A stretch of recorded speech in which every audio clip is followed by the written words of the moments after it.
is that it for the council today? Yes, it is. Thank you. Thank you. Turn to us in Clearbook, please. Good afternoon, sir. Good afternoon, all. Sam Hollingworth, Stratford Parker, on behalf of Turn to Us and the Clearbook Group. Thank you. Thank you very much, Mr. Hollingworth. BVHA, please, Mr. Ratcliffe. Thank you, Mr. Warden. Bill Ratcliffe, Chairman of Blackmore Village Heritage Association, keenly interested in seeing Brentwood Town Centre thrive in the future. No headset, plenty of spare hair.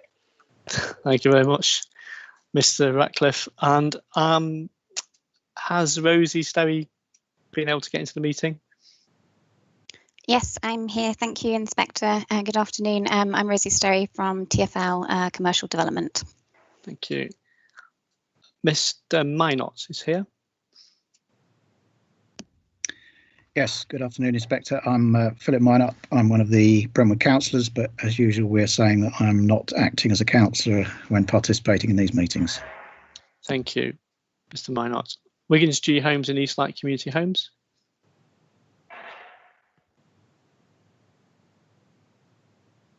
No. And Tesco. Good afternoon, Inspectors. Selwyn Atkinson, G.L. Hearn on behalf of Tesco. Thank you very much, Mr. Atkinson.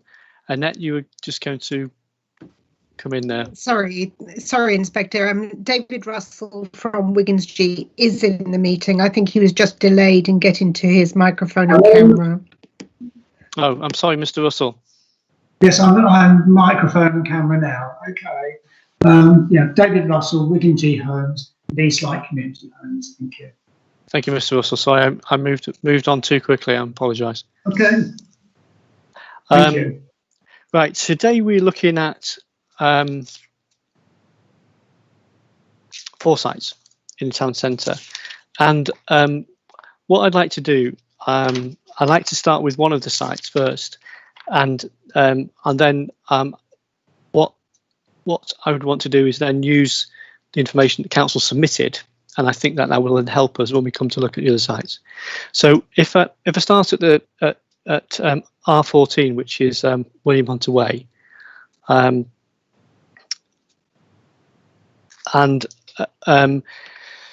if the council could just take me through that site and provide the background as to why it is proposed to be allocated, and the in terms of housing, it is anticipated that there would be 300 homes, and then a mix of retail and parking. But could you just briefly introduce the site, please, and then we'll continue from there. Thank you, Inspector. I won't run over what we've probably already done at the last session, which is to kind of give you details exactly of boundaries and such that Mr. Quilter shared, but I'll give you a quick overview of the context of the site within Brentwood Town Centre. It is currently a surface car park to the north of the High Street. William Hunter Way itself as a road, which is the access onto the car park, is historically a service road to the rear of that High Street, serving the rear of High Street buildings indeed. And more recently, in the last 20, 25 years, something like that, has been sort of made into a secondary road, and with access at both ends that provides vehicular access around the High Street, but also through current iteration of the local plan and previous versions, there's been an aspiration to reinforce the road's role in terms of town centre streets and the way in which its relationship with with the High Street. So you've seen, for instance, rather than the rear of High Street shops, as is currently, more frontage buildings along that road. The site itself being a car park, council owned, and has surrounding residential buildings to the north, and then it has, as mentioned, a frontage which essentially is onto the rear of the High Street. So there's a certain amount of work that's gone into thinking about the appropriateness of bringing forward development on the site that would likely see the more denser parts of development and heights towards the William Hunter Way road itself, and then having more of a less dense, less height at the rear of the site, potentially, in terms of how it relates to generally two-storey terraced and semi-detached housing. The site itself has a long history of council-backed redevelopment proposals. Indeed, a planning application 15 years ago, also a planning permission for redevelopment before the 2007 recession, which then changed the context of what was available to come forward. But predominantly that was for retail-led redevelopment.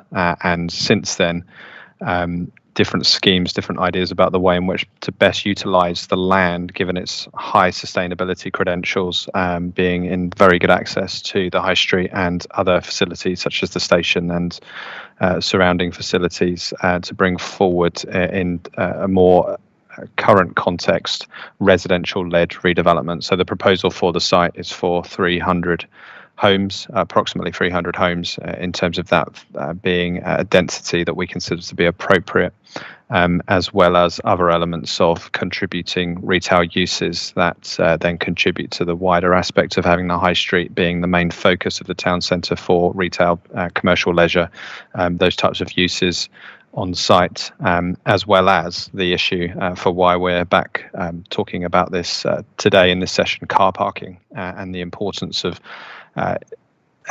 considering the way in which car parking factors into the wider economic piece of allowing people to come and work and visit the town centre. So that the role of the surface car park at present is that is a well-used car park because indeed of its location and the fact that it is all on one level. Thank you, Mr. Drain.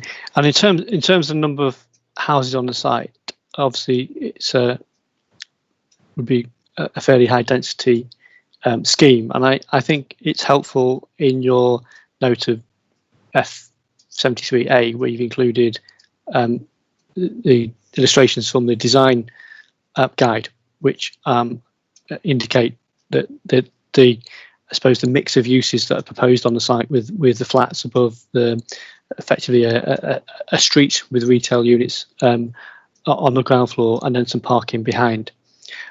So I think that is helpful in terms of envisaging what the scheme could look like. Just a question on the number of homes. Is that high density flatted development compatible in urban design terms with the surrounding area? Thank you, Inspector. So as you mentioned, the note F73 makes reference to the Council's Brentwood Town Centre Design Plan document that was published in 2017 that considered options for development according to surrounding density characteristics, as well as the types of uses that could come forward on site, so that we had a realistic baseline for the types of uses and the way in which that could be delivered. That then also informed more recent work that we published and adopted, the Brentwood Town Centre Design Guide that you also referenced, that looks at the appropriateness according to density of particular character areas within the town centre. I think what we're conscious of, as is the case, I'm sure, in many town centres, is the fact that this type of site finds itself probably between two character areas, in the sense that it as I mentioned in my introduction, on the William Hunter Way side towards the south of the site, it relates to the High Street and certainly other buildings that are of denser nature, and certainly some height that you see somewhere elsewhere in the town centre that would be certainly consistent with the types of height that we have elsewhere if we were to sort of maximise height along that frontage. Whereas to the rear of the site, to the north of the site, you do have a relationship with surrounding terraced housing, predominantly 2-storey, 2.5-storey terraced housing. So there certainly is a transition of character as it relates to the High Street and the way in which the rest of the town centre feels and looks. But the town centre design guide has effectively concluded that that site, William Hunter Way as a site, is within an area of character whereby density, high density, as is being proposed in this policy, is appropriate. Clearly the way in which that's applied, which is what the design guide also goes on to talk about, and the way in which the design plan considers options for development, is to then consider the way in which, as I've suggested, you would probably need to have the more dense, higher aspects on certain parts of the site compared to others, in order that it has a relationship that is consistent and reflects well on what it surrounds. But effectively, the answer to the question is yes, we believe that the density is appropriate according to that guidance. Thank you, Mr. Drain. That's helpful. And in terms of there being, obviously the council has done a fair amount of work on the feasibility of developing the site. What is the evidence that would indicate that flats of that nature, of that scale, would be attractive to people living on that in that area? Thank you, Inspector. I think this comes back to clearly, as we've been working through elements of site allocations and policy proposals, the importance of having a mixture of uses across the borough to meet those needs. But certainly in this type of location, there is high demand for homes, and indeed this type of offer that would predominantly be flatted development. The Brentwood Development Partnership, which is the council's joint venture partnership, who I know were involved in previous sessions who weren't able to attend today, are progressing the site and have informed us that the proposals that are in line with policy for flatted development predominantly is appropriate, and would certainly be sought after in terms of the level of demand that there is locally. So we believe that this is something that is appropriate and would be delivered in line with what we've suggested quickly, and would be an attractive proposition for people to move into. There are other examples, for instance, that the council has recently delivered flatted development in other locations nearby in the town centre, that subject to the usual arrangements of people moving in and buying places and renting places and whatever else it may be, that they're all occupied. So that suggests that there's a high amount of demand in our evidence. Thank you. I want to go on and explore the policy wording and understanding issues about deliverability, but Mr. Minot has got his hand up. So Mr. Minot, can I bring you in, please?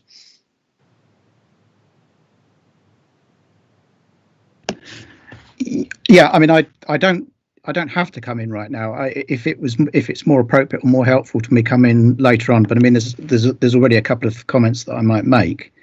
I think it's worth saying that when reference is being made to the town centre design plan, and the images which are in Appendix A, which are in F73A, the point is that there is a radical difference between what is appearing as a proposition in the local plan and what was being modelled back in March 2017 in the town centre design plan. 300 units, obviously, as you as inspectors have pointed out, is not set out in Appendix A. The highest number in Appendix A is 231. Okay, maybe that's not such a huge difference. If you then also look at the retail and leisure provision, what's being talked about now in F73A is 900 square metres of leisure provision, whereas what was being talked about in the town centre design plan was you had 12,206 square metres or 6,720 square metres, which are respectively 7% and 13%. 900 square metres is respectively 7% or 13% of those two figures. These are not comparable designs. This is not a proposal which builds on what is being talked about in the town centre design plan. This is something which is going off in a radically different direction. And I think particularly when you start factoring in the uncertainties about town centre car parking provision, which we'll obviously get onto. That raises all sorts of question marks. I think it's also worth saying just a couple of points. The residential buildings to the north, as Mr. Drain put it, obviously you've got residential buildings actually entirely surrounding the site. The older residential buildings are on the northwest and the east. I mean, I personally live on the west, so it surrounds the site. They are pretty much exclusively two-storey terraced houses. Obviously, with some of them, people have done things up in the roofs. So you're getting to two and a half stories. If you look at what the HELAR says in terms of the characteristics of the high density areas and the medium density areas, I think this is an area where the description in the HELAR of the high density area does actually fit, because it talks about flats, apartments and terraced houses, which is it's certainly a reasonable description. But if you look at the Town Centre Design Guide, it's very clearly shown in the Town Centre Design Guide, Part 4, that the William Hunter Way area is a medium to high density zone. The area down by the Brentwood station is the only high density zone which is being marked in the Town Centre Design Guide. William Hunter Way is medium to high density. And obviously, if you look at the HELAR and you look at where the junction falls between medium and high densities, you're talking about a density of 80 units per hectare. Whereas obviously what's being talked about here is 300 units, and that breaks down as 245.7 units per hectare on this site. So I think it's interesting that what Mr. Drain said in terms of this site being transitional. I think that's what the Town Centre Design Guide is certainly saying. It's a transitional site between medium and high density. But in terms of the figure which the council is talking about for residential units, you're not talking about anywhere near the transitional point between medium and high density as defined in HELAR, which is 80 units per hectare. You're talking about 300% of 80 units per hectare. So you're talking about a super high density being proposed by the council in an area which is actually down in the council's own Town Centre Design Guide as high density stroke medium density. So I don't think that adds up. So I think those are the points which I'd like to make at the moment. There will be more points to be made later on. Thank you, Mr. Minot. Mr. Drain, is there anything you'd like to say in response to Mr. Minot? I am looking at the submitted plan. I'm looking at the plan that has a figure of 300, and my questions were about the feasibility of the 300. And I will come on to look at some other matters, but if there's anything that you can help me with in terms of Mr. Minot's comments now, that might be helpful. Thank you, Inspector. Yes, I'm conscious of just focusing on what the plan is proposing. I suppose what we're trying to show here is how we've come to that figure, and that is appropriate according to the evidence. I would say in terms of what we've looked at with the design plan sketches is, as I was keen to stress in the notes, that they are indicative. Indeed, they illustrate potential options that could come forward. And I think what's been outlined there is that clearly where you're talking about less residential on one hand, more retail and commercial leisure on the other, that any one of those things could go up and down. So the capacity of the site is capable of achieving a higher amount of residential units than has necessarily been tested back in 2017 by way of the fact that you could have less retail, for instance, to increase the number of residential properties. So we think 300 homes is not unrealistic in the sense that clearly the retail provision, as is being suggested, might be appropriate according to current market conditions, is clearly potentially much less than what was suggested in the design plan at that point in time. And really, I think the importance of the design guide in terms of character areas is to focus on, it is a high/medium area, but high is considered to be appropriate there. It comes back to the aspects of specific proposals within a planning application needing to relate to the surrounding area appropriately according to that mixture of high and medium density. And so we think that is possible to do that with the mix of uses that are being suggested on site. and indeed the design guide is deliberately clear to not distinguish boundaries by having lines and more zones, because of the fact that you get areas where you're going to have a bit of both according to what might be appropriate within the surrounding context. So I think it's important not to be too distinctive about it, but essentially the policy is appropriate according to what we're looking at, with evidence of mixture of uses and surrounding characters for density purposes. Thank you. And what would you say to Mr. Minot's point that design guide, I think, on the maximum was 231? Forgive me if I'm wrong. On the design plan. Not Sorry, necessarily. Yeah, not necessarily being a cap figure, but it's the top end of the illustration, I think. Yeah, I'm happy to respond on that point, and I do often there is confusion about the two documents, one being the design plan from 2017, one being the design guide. I think that was top of my head 2019, but the point is that there was an evolutionary process in terms of the production of both of those documents. So the design guide came from the design plan, so there was a reason why we termed them in a way that can quite often mean you've got a confusing title. Right. I mean, I think at the point in time where we tested options in 2017 through the design plan, there was certainly more of an aspiration or more of a market demand perhaps for retail uses. And so what that option was looking at was increased retail uses that could be accommodated on the site. What we're looking at now, according to at the point of submission and indeed now as we're working through this session, is the way in which the market is changing very quickly in regards to retail, and so there seems to be a lot less retail demand required or indeed potentially coming forward on the site, and so we think it's appropriate to apply the elements within the design plan that considered a much higher amount of retail could be provided on site could instead be residential. Now, clearly there would need to be a redesign of that. It's not as though you can just directly replace one for the other without considering the appropriate design. But I think that was the point of the design plan, was to indicate what could be delivered on the site according to a mixture of uses. And of course we could have applied several more options that looked at zero retail and just residential and the other way around, but I think the point of it really was not to get into that much detail, but to indicate what could come forward. And of course the parking provision as well, which I know we've touched on, also affects the level of delivery of each of those uses according to how much parking you're going to provide, which I appreciate is the point of why we're discussing this session now. Thank you, Mr. Drain. Mr. Minot, you still got your hand up? No, that was I put my hand up again.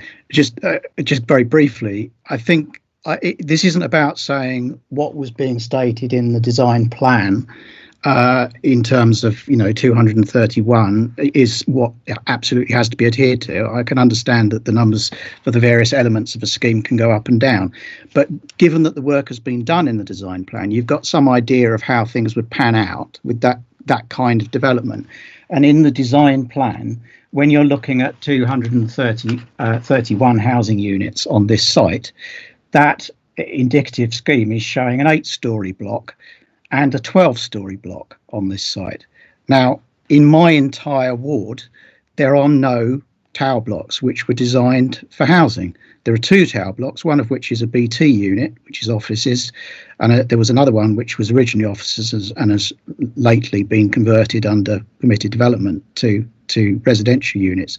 There are no housing units which could be described as tower blocks.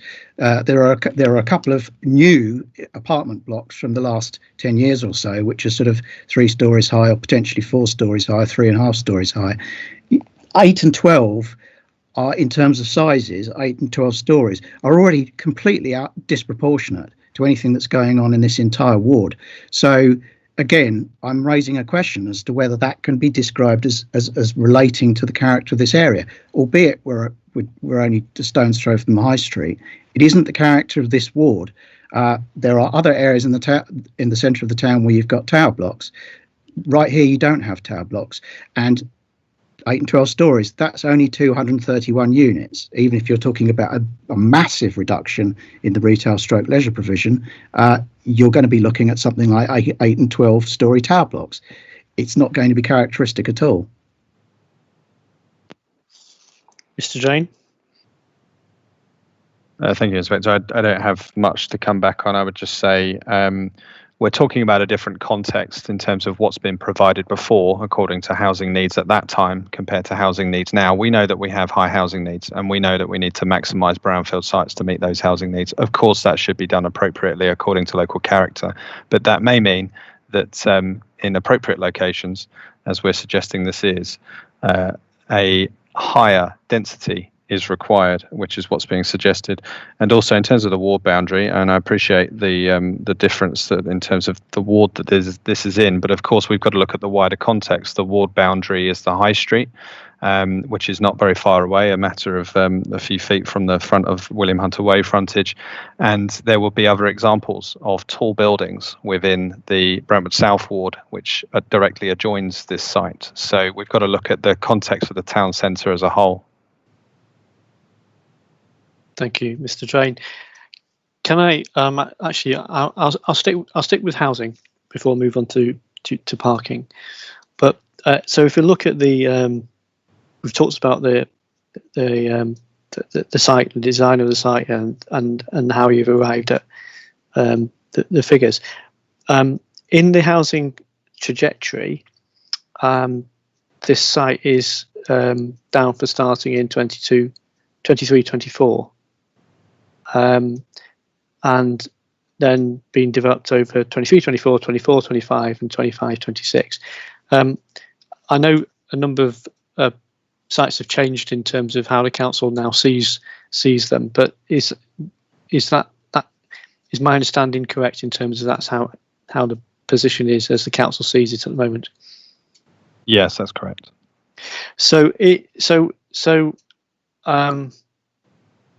What is the evidence that would suggest that this site would be delivering 150 units in 2 years' time?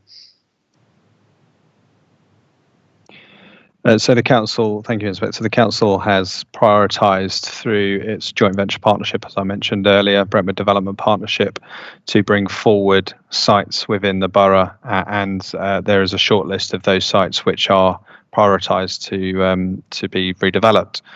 Two of which, outside of this allocation process, are being determined currently. Planning applications were submitted late last year and are due to be determined very shortly. Westbury Road Car Park, which I appreciate we're coming on to later, is an application that is in the works and is to be submitted imminently. William Hunter Way is the project that follows, and of course it is slightly more complex in terms of its size and proposal of uses to come forward than those other sites, which is the reason that those other sites have been prioritised first, to make sure that they're in the pipeline and that houses are coming forward very quickly, which is what the council has promised to do through that joint venture partnership. But there is preliminary work, as I'm sure Brentwood Development Partnership would be able to confirm, and indeed will have done so through their hearing statement, on preparing a planning application for William Hunter Way as a site to bring forward a proposal that is consistent with these uses. So we anticipate, and indeed it is will be part of the corporate objectives as we review our corporate plan and think about the objectives for 2021-22, for a planning application for William Hunter Way to be submitted within the year and determined in usual process, but within that year as well, in the sense that we anticipate that will be coming forward quickly this year.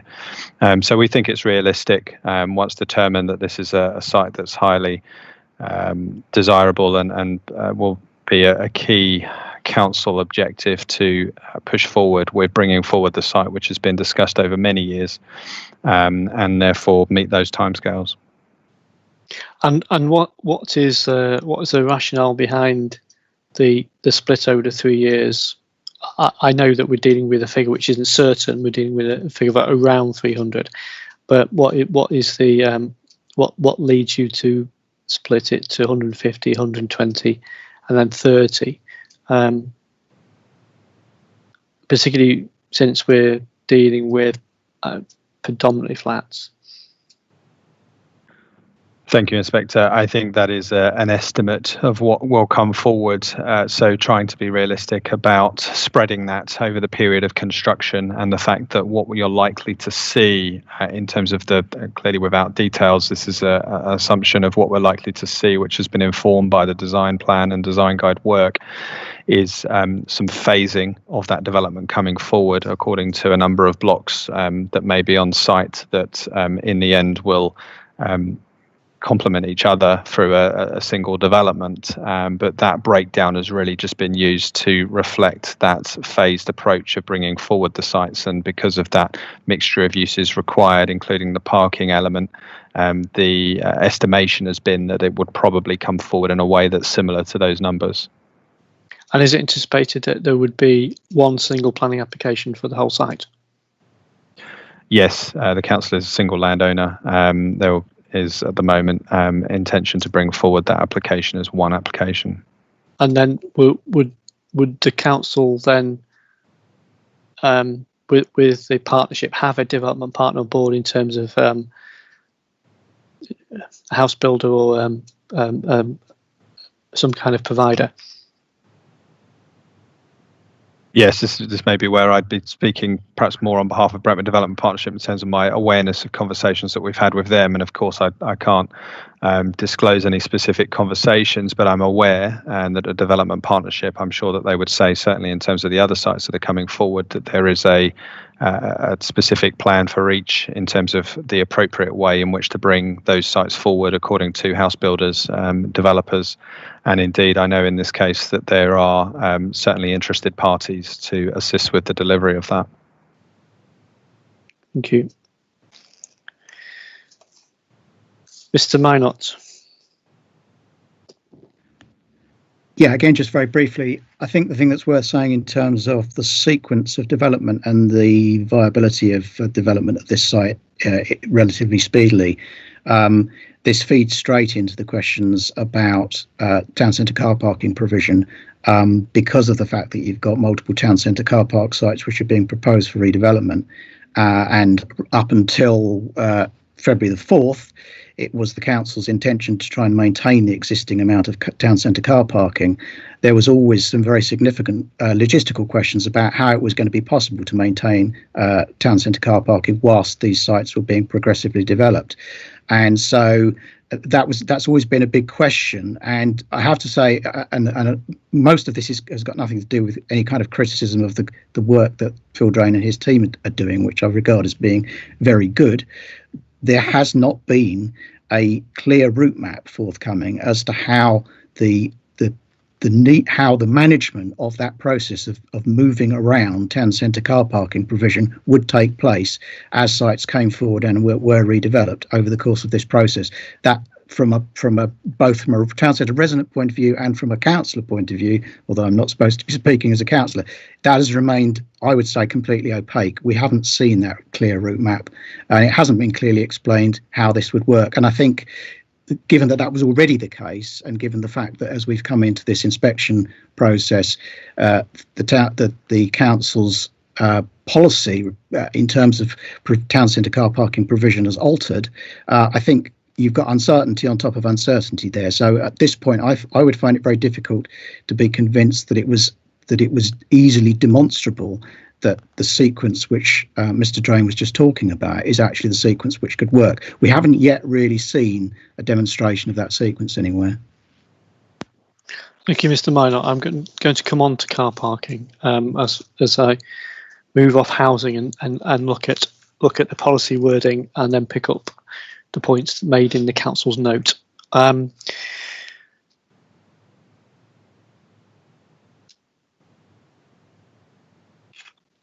I just ask a question about viability? And as part of the, I suppose, site planning process, has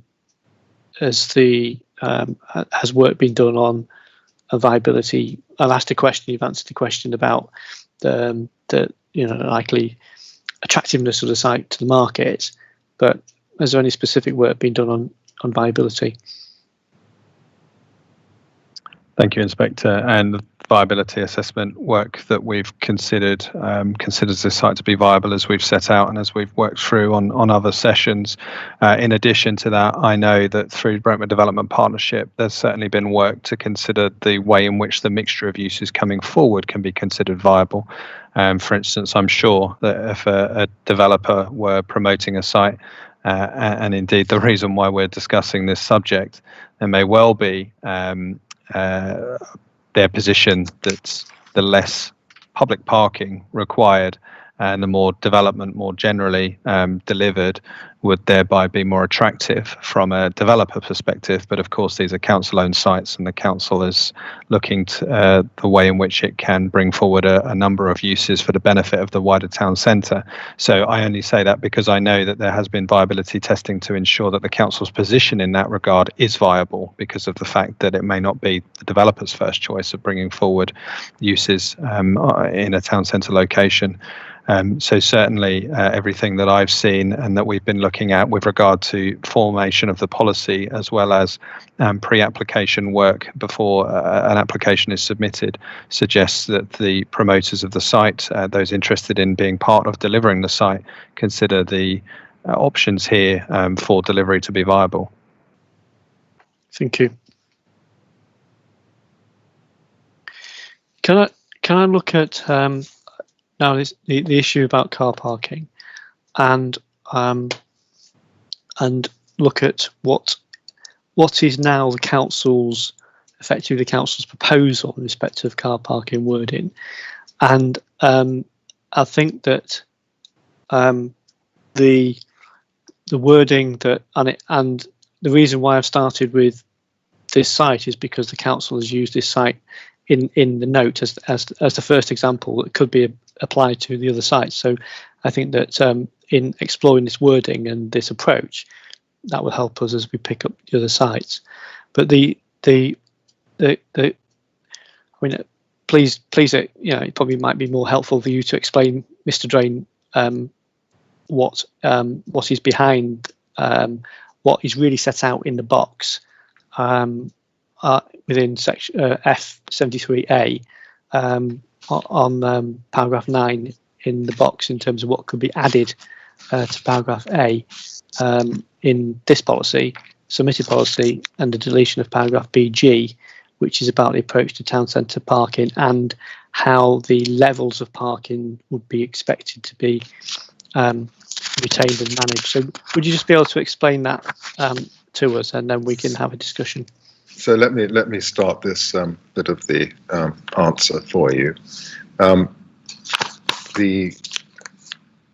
Starting with the amount and type of development. Clearly, the intention is to incorporate public car parking within the proposals. So it will be reconfigured. It is part of the development and is a use within the development, which is not ancillary to the residential use, for example, where parking might be provided to meet residential the residential use, although it's unlikely in the town centre setting. So be that as that is the case, then it's appropriate to identify that as part of the type of development. And that's why that's been included, because it's part of the operational element of the allocation. Now, it is not specific on the number of spaces to be retained, because that will be a matter to be considered as part of the application process, having regard to the information that is available about need at that point in time. And the issue of need, I'm sure we'll come back to this, has been explained in the two notes which have been submitted to you in terms of how that will be assessed. Therefore, the requirement is for the retention of public parking spaces, and I pause there because that is in recognition of the fact that the site already has parking on it, to be reconfigured and integrated with the new development, provided that the number of spaces to be included is sufficient to meet overall town centre public parking needs in combination, this is the important point, in combination with other public parking provision within the town centre. And that is a judgment which will be made at the time the application is made and then considered by reference to the data available to the council in assessing need and provision at that point in time.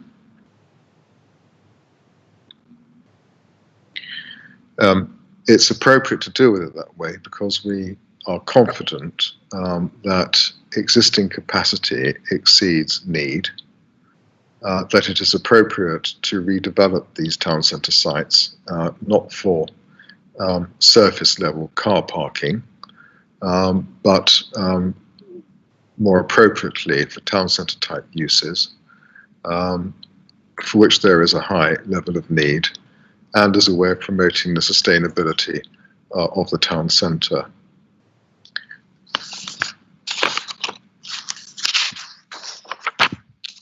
The policy suggests then the deletion of paragraph. The note then suggests the deletion of BG.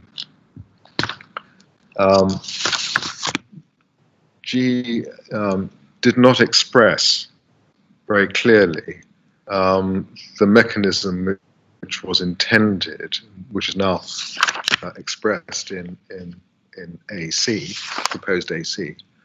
And so it suggested that it just simply be deleted because AC deals with the issue. G simply confuses. So the point is, if one can be reasonably confident that there will be, with redevelopment, the opportunity to provide a sufficient number of public parking spaces in combination with capacity at other town centre sites, it is appropriate to leave the number of spaces to be decided at a later stage, having regard to the evidence at that time.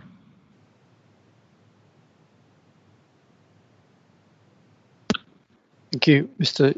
Shahdavian. So in respect of sites that may come forward in close proximity to each other in terms of time, what would be the approach? Because I think there would be, you said that the car park at Westbury Road would be coming on fairly early, and this one would be also coming on in terms of timescale, would be coming on fairly early. So how practically, how would that work in terms of assessing the town centre need within those planning applications? Well, they would have to be, if they were coming up in close proximity, there is every likelihood that the work being undertaken to assess need at that point in time will have regard to the existing provision and the prospective need. We know, for example, that looking at the car parks overall, and this is set out in note 73, that there is spare capacity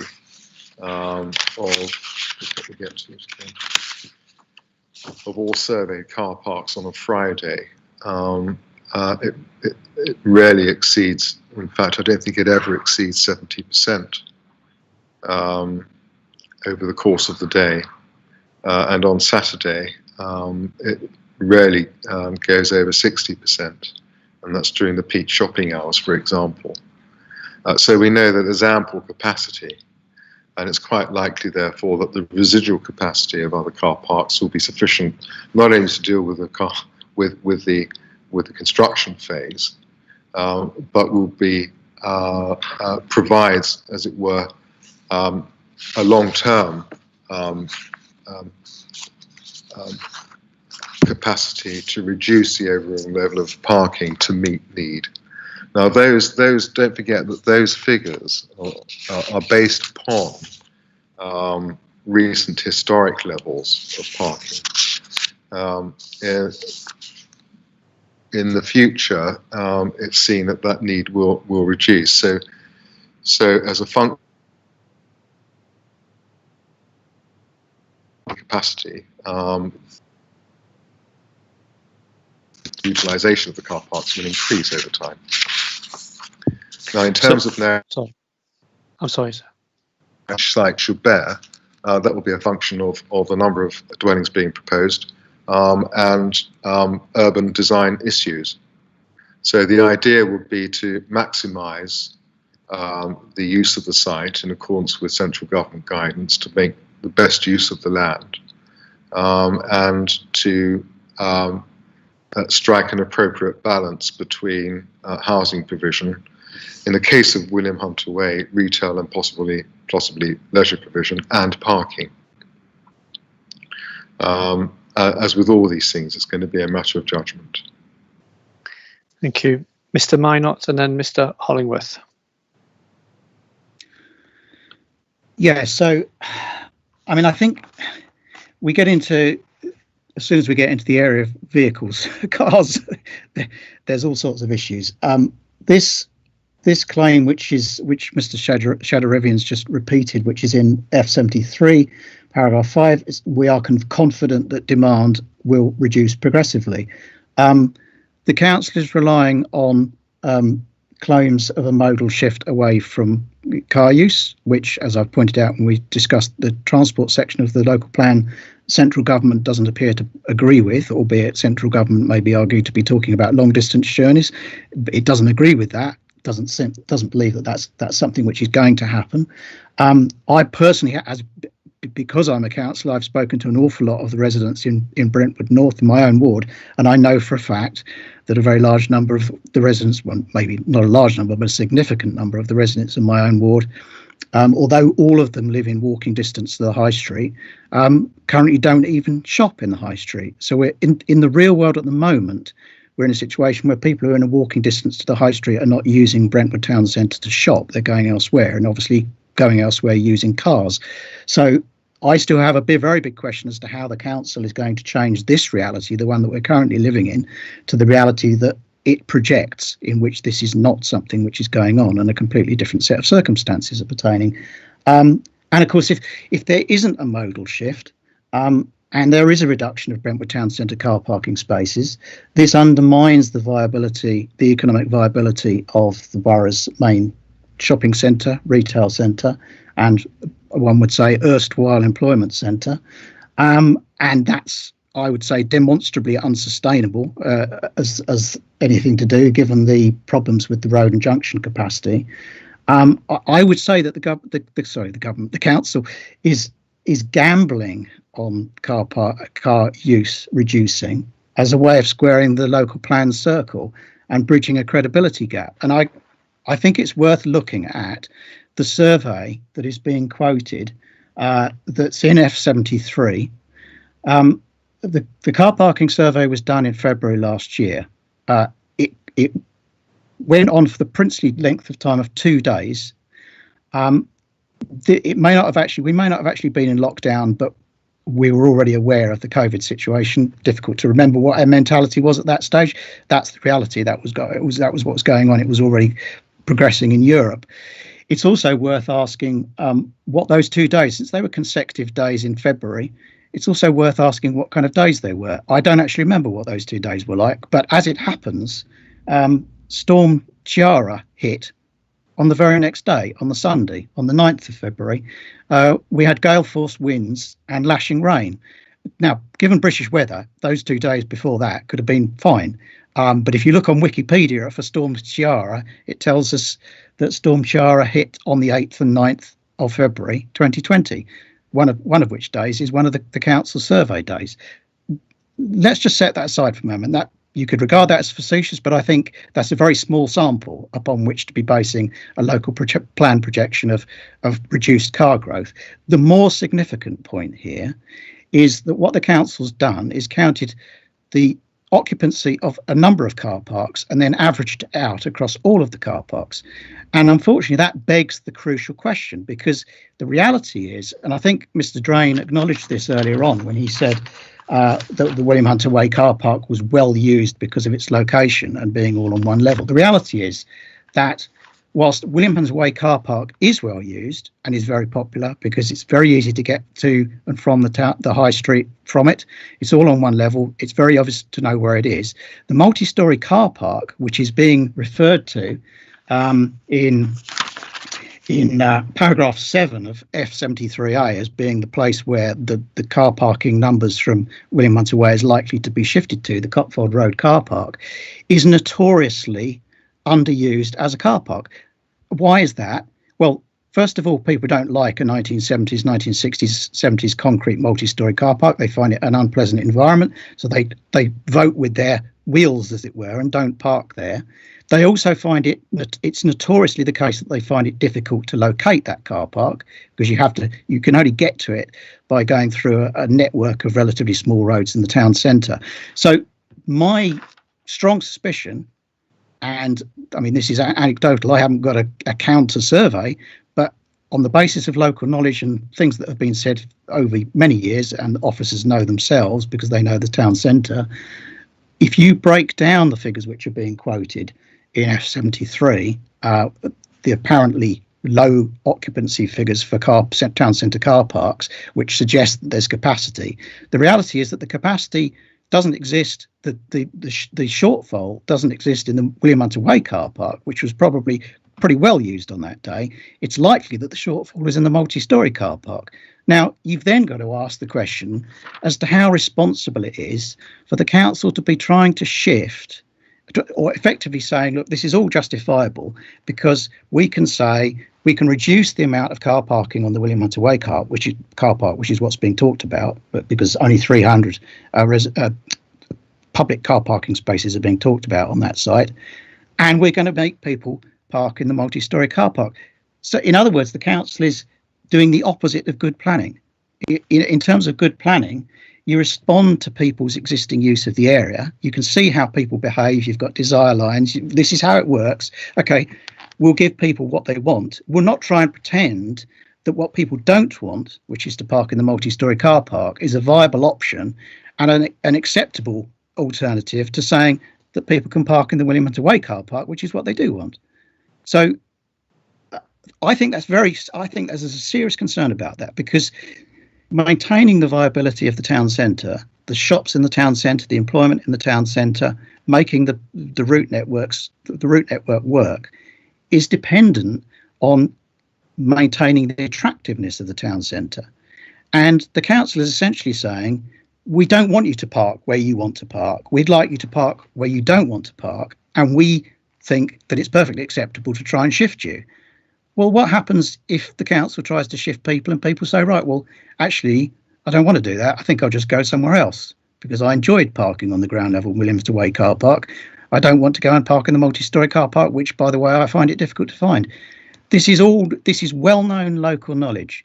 So, and I think there is a significant question mark about this combining together of all of the car park figures and an evening out. There will be radical differences between the occupancy rates of those different car parks in that survey.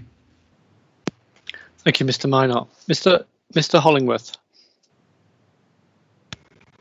Thank you, sir. Sorry, I don't know if you wanted to hear from the council in response to that. If that would assist, I'm happy to. Well, if you've got, I'm interested to hear from your point, Mr. Hollingworth. Okay, thank you, sir. No, I just did want to deprive the council of the opportunity to come back on this point. That's fine. I think I share some of the concerns that Mr. Minot's just expressed there. Although I have to say at the same time, I do very much agree with much of what the council has said already. I think it's important to make efficient use of the town centre locations and to help meet development needs, and that includes residential development as well. I also agree with what Mr. Shadarivian said a few moments ago when he said it was important to strike an appropriate balance between residential, non-residential uses and car parking. Clearly, the provision of car parking within the town centre is fundamental to achieving sustainable development as well, in that it contributes significantly from a social and economic perspective, not an economic perspective in terms of vitality of the town centre, and also from a social perspective that not everyone will be able to access services and facilities in the town centre without having to rely on use of a private car. So there's that element, and the second one is that there has been references to car parking need, and I've inferred from what the council have provided in document F73 that they're now suggesting that the need for car parking was less than previously envisaged, and I do have a number of concerns with that. Firstly, as Mr. Minor has explained, it was based on what's effectively a snapshot survey of car park use in the winter months. For the second weekend of February, Mr. Minot's correct, it was Storm Kira that weekend. There was a severe weather warning in place, so I'm not sure it was the most attractive day for people to go out and go and visit the town centre. But I mean, more fundamentally, can you use just 2 days to be representative? I'd suggest we can't, sir. Whilst there's been reference to car parking needs, what you actually have there, sir, is car parking demand. You don't actually have any evidence of need, it's just demand. The document in the Braintree Town Centre Design Plan and Feasibility Studies, that's document C9, that does try to grapple with need. That looks forward and suggests the car parking need up to 2025. Now, that doesn't suggest a reduction in car parking need. And I think it's really important that we differentiate between future need versus a snapshot of what demand might be.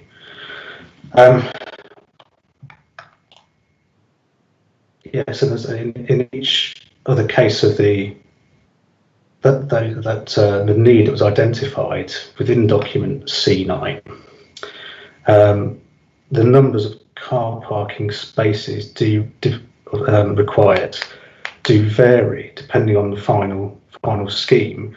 And I think to my mind, so I appreciate it's not my examination, but I wasn't clear whether the parking spaces referred to in the council's more recent work actually incorporated ancillary spaces as well. So I think that's another issue of the car parking provision, is that accounting for the private car parking spaces that will be required to serve the residential development and the other non-residential uses.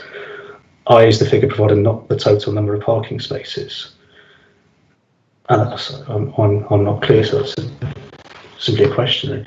I think there is another fundamental concern in a way, sir, about the fact that we've started off in a position where the submitted local plan contains a policy saying that the current level of town centre parking is to be maintained. That's been consulted upon, including presumably with key stakeholders linked to the town centre and operation of uses within the town centre. Through modifications proposed in F9A, we now had a proposal so that public parking required was to be maintained on existing at current levels on each site individually. And now we've shifted to what's quite a different position, which suggests that fewer spaces are provided, and is based on on demand rather than need, and frankly a slightly questionable approach to assessing demand at that. So there's no kind of forward thinking there. So those were my concerns in particular about how document F73 had approached the issue. In terms of what that means for the policy, and going back to Mr. Shadow-Even's comment about striking the appropriate balance, I don't think we can say with any degree of confidence that we can strike the appropriate balance on these sites and deliver the quantum of non-car parking development that is proposed for these policies, because we simply don't know yet what the actual need is for car parking moving forward, and how these schemes can provide those. I don't know if you wanted to talk about alternative potential modifications now, sir, if you wanted to come on to those later. I'm now happy to stop there if you'd rather. I've heard from Mr. Minor and I heard your point as well, Mr. Hollingworth, and I'd like to bring Mr. Ratcliffe in, and then I'd like to give the council like to hear from the council in response to those points, because there's some similar comments made between the speakers. Thank you, sir. So I'll bring Mr. Ratcliffe in now, who may have similar points, and then I'll invite the council to pick them up. Mr. Ratcliffe. Thank you, Mr. Warden, and you're spot on. Actually, most of the points that I wanted to make have already been eloquently made by Messrs. Minot and Hollingsworth, and I'm speaking from the point of view of a resident of the borough for the last 34 years. So I do appreciate the dilemma that Mr. Train and the council are in with this, because, you know, we're trying to strike a balance between having a viable centre for this wonderful borough of ours, producing housing when brownfield land is available by use of car parks, and obviously given the sequential test you have to look at it. But just to underline what Mr. Minot said, I don't even think it's about maintaining the viability of commerce in the borough. The borough, commerce-wise, is dying on its feet. Now, geographically, it's situated between Chelmsford and Lakeside. And from personal experience and experience of a number of others, particularly in the northern part of the borough, we drive to Chelmsford to shop, and it's sad. We pay our council tax here and go elsewhere to a town or a city now that has actually planned its town centre correctly. So it is a dilemma. I appreciate all of that, but fundamentally, and coming at this from the point of view of a businessman, you know, do we want a rejuvenated, economically viable centre to this borough, or do we want to see it die? Because the bigger issue to me is, if we don't get Brentwood Town Centre sorted out correctly, you actually wonder why we need a borough called Brentwood at all. There are, I know I can't mention emission sites, but there are sites within reach of the town centre that could be developed, which would reduce pressure for housing on the town centre. To underline the importance of the William Hunter Way car park, it is the car park of preference. And on any given Saturday, all bar these 2 dates in February when there was a severe storm and the wind was blowing very strongly before the hurricane force winds hit, if you drive into that car park on a Saturday, you will queue to park. It is not 60% full, it's oversubscribed. The roads are jammed, and I can confirm that from personal experience. So the survey is flimsy, and I think to do a proper job, an appropriately correct job on this, a way more detailed survey is required. But I do want to underline, totally agree with what Messrs Minot and Hollingsworth said earlier, and I do appreciate also the dilemma that Brentwood Council are faced here. But I do think, first and foremost, we need a rejuvenated, economically viable town centre. Thank you.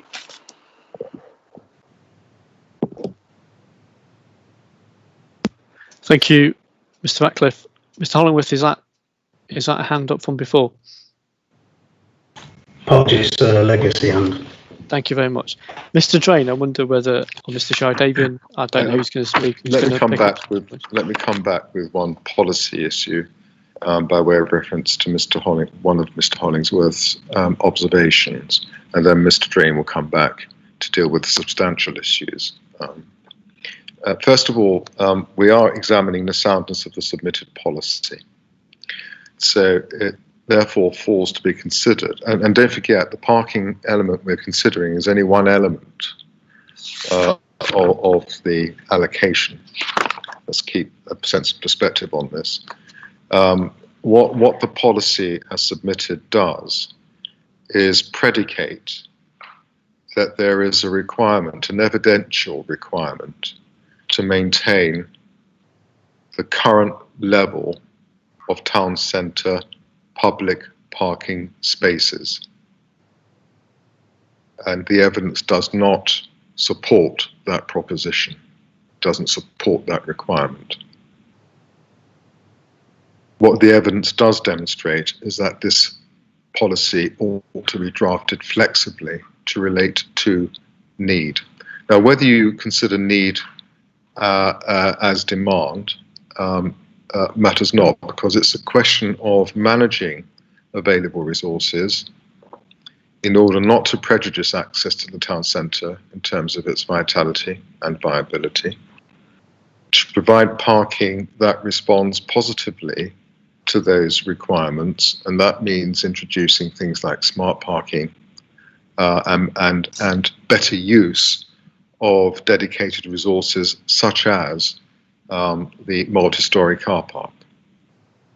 Now, the evidence supports the fact that there is spare capacity. I'll come back to the survey, or Mr. Drain will come back to the surveys. There is spare capacity, and that better use ought to be made of existing resources like the multi-storey car park.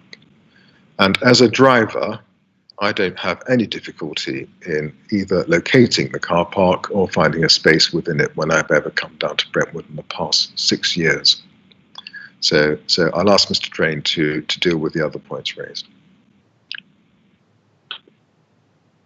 Thank you, Inspector. Okay, I'll try and pick out some of the key things to respond to, and if there's anything that you think I should also be responding to, please say. Point was made about the economic need for parking and the way in which parking clearly is a contributor to the wider economic aspects of how we can ensure that we have a thriving local economy. And I would simply say that the provision within the policy clearly is to provide parking in addition to what would be redeveloped. So we're not talking about the wholesale loss of parking, but the consistent approach to provide for a relevant amount of parking according to what the need is. And then we go into talking about what the need is according to evidence.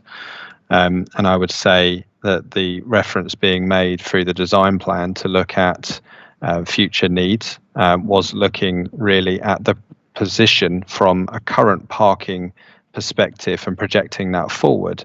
Now, obviously, what we're looking at here in the local plan and the wider local plan and policies for more sustainable transport choices and that modal shift that we've all been talking about is to try and embed that within new development that comes forward and to try and create that cultural change that we've often referenced, which is going to be a challenge for any local centre, any local authority looking to change the cultures of old and shift those more towards use of public transport, walking and cycling wherever possible. But that is something that we are ambitious to achieve, despite the challenges and despite the time that may take to get somewhere. We're looking here at a plan period that goes up to 2033, as we've discussed before.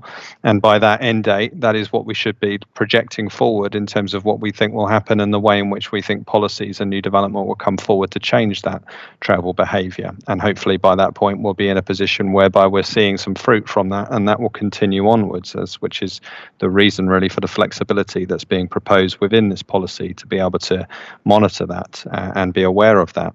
But nonetheless, in terms of some of the comments that are being made about the survey specifically, I think in order not to overwhelm with data, I've just selected two tables which indicate the overall provision when you combine those three car parks, and I would stress that's three car parks. That does not also look at other car parks within the town centre, of which I have listed, the council has listed within F73 to show that there is provision elsewhere. But when you just consider those three car parks, of course, I think apologies if there was any misunderstanding. It should go without saying to say that that combination shows the capacity that is there. And that combination is without question because of the things that have been mentioned by participants around Copfold Road, multi-storey car park, predominantly being where the occupancy exists because of William Hunter Way being an attractive surface car park that we've established. There's no question about that. But that doesn't mean to say that we should continue with the existing situation, which is an inefficient use of land in a brownfield sustainable location. And indeed, when you consider all of those car parks together, an inefficient use of parking spaces. So what we're trying to do here is be more efficient. exactly in line with what we're told to through national policy and guidance, to utilise land to bring forward development needs that is being proposed through these policies and indeed through this policy at William Hunter Way, and that is possible to do so by more efficiently utilising existing parking spaces within the town centre, sustainable locations, and to consider the re-provision of an appropriate level of spaces as part of that development as well. So I don't think that just because that is the preference perhaps at the moment, because that's what exists, means that we should be retaining surface car parking. Other aspects of the plan, meeting other needs that we've identified within the plan, clearly identify the importance of bringing forward this type of site for development to meet local needs. A question was raised by Mr. Hollingworth around the use of the nature of the parking spaces. I thought I'd just clarify on that in terms of ancillary spaces. I think was the sort of reference. What we've been keen to do is draw out purely the public parking element. That's what we're showing here. Indeed, there would be additional parking on top of that in terms of meeting space standards, as we're talking about for residential purposes, for instance, at particular development. William Hunter Way being the most relevant part of that, there would be additional spaces clearly then considered within the appropriateness of what level of residential parking should be provided for those residential units, subject to the residential units and meeting the parking standards as is set out within the rest of the policies within the plan. But just to be clear, we're just talking about the public parking element. There's some other references made here, I think, about the wider economy. Comment made that commerce is dying in Brentwood Town Centre. I don't agree with that. The council doesn't agree with that. Commerce may well be changing. Retail and leisure clearly within town centre locations is changing, and it's changing fast. And that is sometimes difficult to keep up with, and it certainly means that flexibility is required, and that sometimes policy, in the cases of planning policy and other elements of policy, can be slow to catch up with what demands are according to very quickly changing needs. And clearly we're in an unprecedented time, it goes without saying, at the moment when it comes to thinking about our town centres.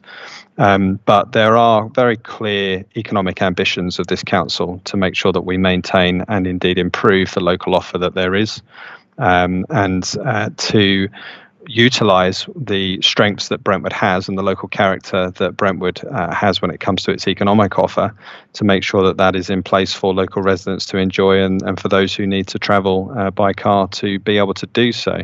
Will always be competing against places like Chelmsford and Lakeside. In fact, Brentwood can't directly compete against those places because they are clearly larger retail centres with more offer. But what Brentwood's offer has to provide for is that unique offer, and indeed local offer, that then means that town centre residents and residents within the borough are able to come and utilise that, and indeed those who work within Brentwood. So that's a key point that I think I would just make. I think, the degree of flexibility required here is what's important with regard to that change that we've been discussing. I would suggest that the policies that are proposed, in terms of some of the comments made, do strike that right balance between delivering a rejuvenated, economically viable town centre.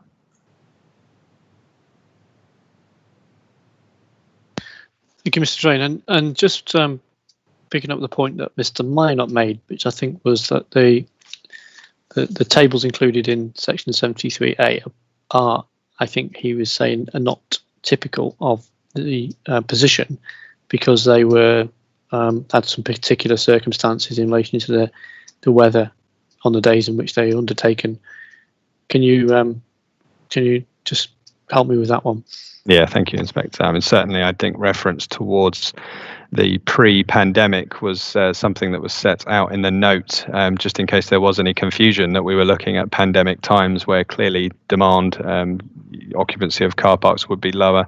So I don't think that's relevant. I think anyone who casts their mind back to February 2020, there was not a lot of thought about the pandemic at that time. Things very quickly changed, but at that time that was very much a normal Friday and a normal Saturday. There may well have been a storm, but I could point towards other occupancy surveys. This was just one that was pulled out to utilise, and the most recent date that was looked at, certainly within Cotfold Road multi-storey car park, which, as I've said, is predominantly where that occupancy comes from when you combine the car parks, so there's no secret there.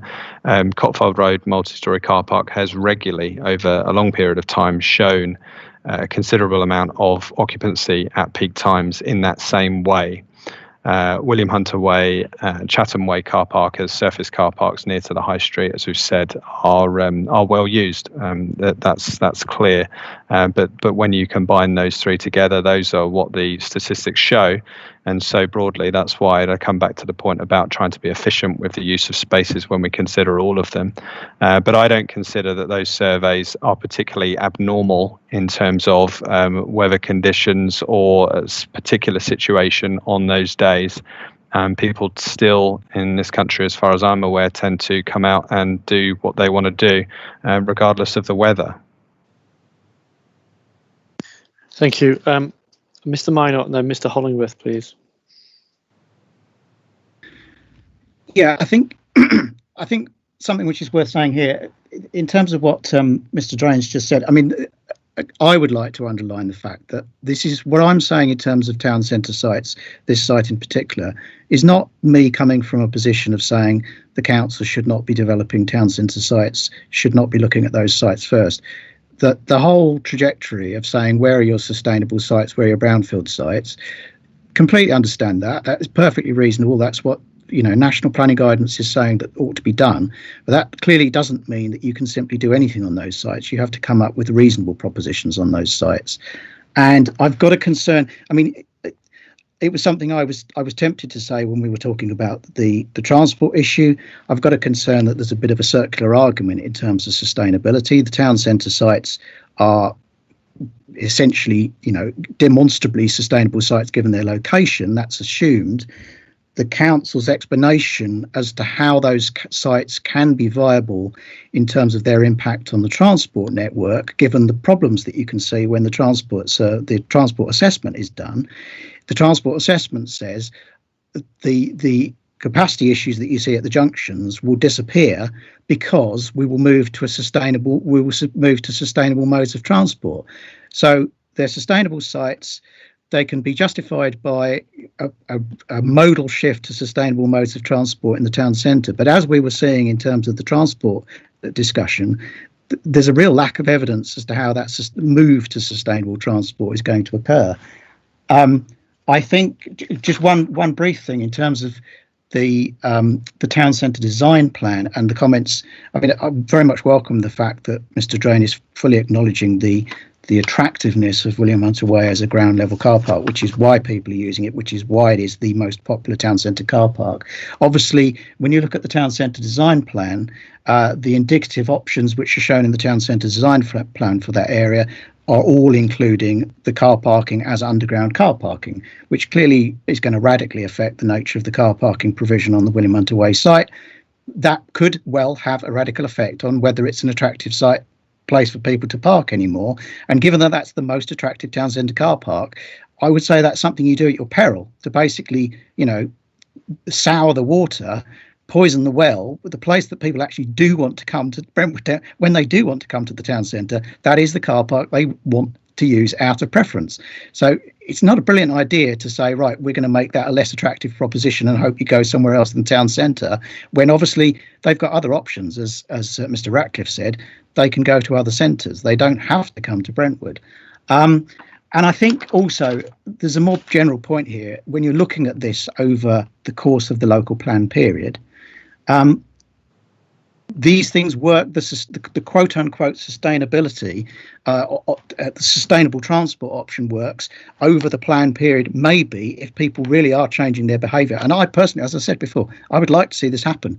But I think as it stands, and bearing in mind that this is a proposal which is supposed to be coming forward in the next couple of years, not at the back end of the plan process, not in 2030, you look at a policy like BE16 and what the latest version of BE16 says, development should not have an unacceptable impact on the transport network in terms of highway safety, capacity and congestion. And you look at the William Hunter Way site and the suggestion that 300 units should be on that. And also, by the way, 48 units on the Hunter House site, which is literally a stone's throw from it. You cannot see that and policy BE16 as agreeing with one another. We go back to the problem that we had before with a site like the Doddinghurst Road site and the policies NE01 and NE03. You've got general policies which are saying one thing, which are very laudable. You've then got site policies which are saying effectively the opposite. Because you look at the sites, you look at the impact of the sites, the nature of how development will work on those sites, they totally disagree with those policies. You can either accept one or accept the other. But if you were only seeing one or seeing the other, you would never guess that the other was also in the plan, because they are diametrically opposite of one another. They are disagreeing with one another. You have F5J clearly shows significant capacity problems at junction 5, the Ongar Road William Hunter Way junction. You've got on William Hunter Way, if you're trying to get from the eastern end of the high street to the western end or vice versa, you have to go through 6 mini roundabouts and a crossroads inclusive. The idea that you can pile the traffic for the 300 public car parking spaces, which the council is talking about maintaining, plus the residential car parking that would be needed for the 300 flats, plus whatever car parking spaces are needed for the Hunter House development, onto a route which contains 6 mini roundabouts and a crossroads, and which you look at the transport assessment, you can see the capacity problems on those junctions. You can see the issue at Wilson's Corner. You can see the issue at junction 5. You can see the issues on junction 10. It just doesn't stack up. It's going to be front loaded. It's going to happen soon. It's going to happen before there's a modal shift, because that's something if it's going to happen at all, it's going to take a long while. When it happens soon, it's going to have impact on the highways network, on the highway safety, capacity and congestion, which BE16 says it absolutely shouldn't do, and the council is saying it's not going to be allowing any development that comes forward which has that kind of an effect. But development on this site of the kind which policy R14 says should happen will have that effect. It will fly in the face of BE16.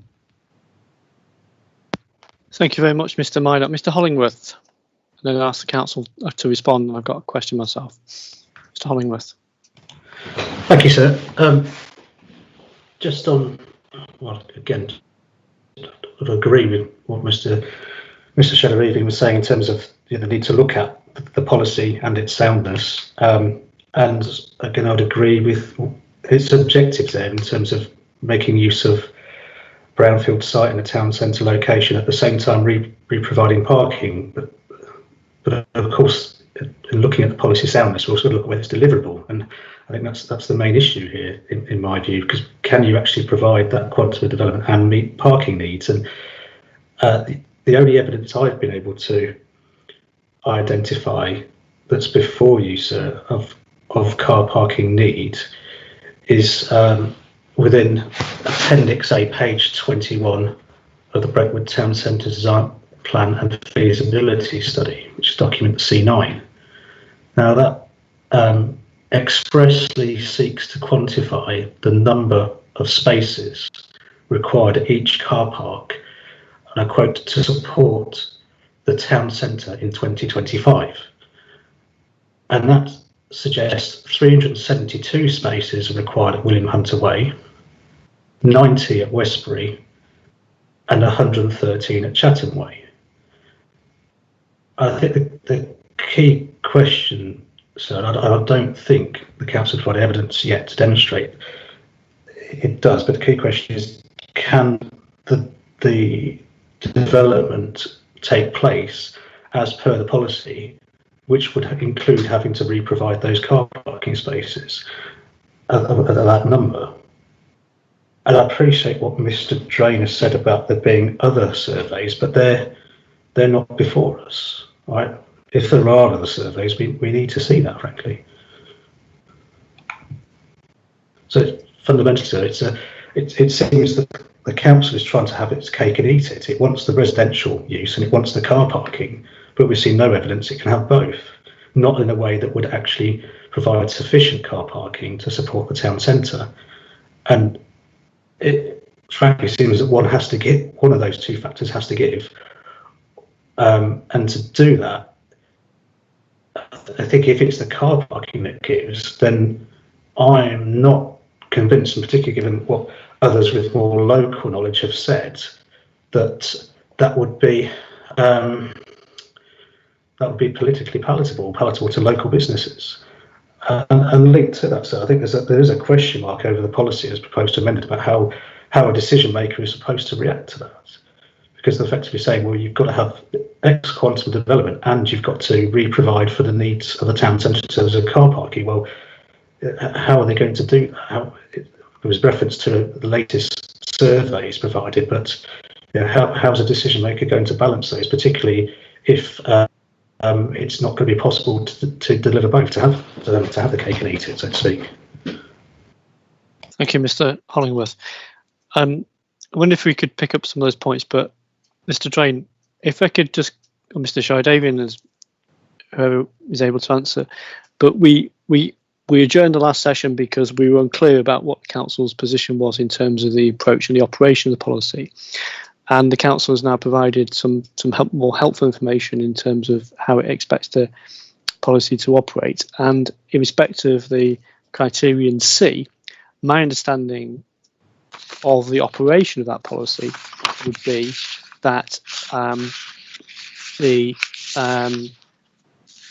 parking spaces would have to be retained within the town centre as a whole to meet the needs at the time. That's right. Yeah. So in respect of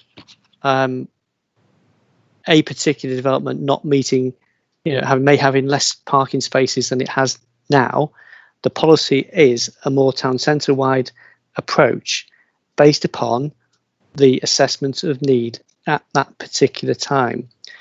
My question then is that assessment of need something that the council would undertake to keep up to date, under review, and how would that be set out publicly so that those decisions could be taken in an open way?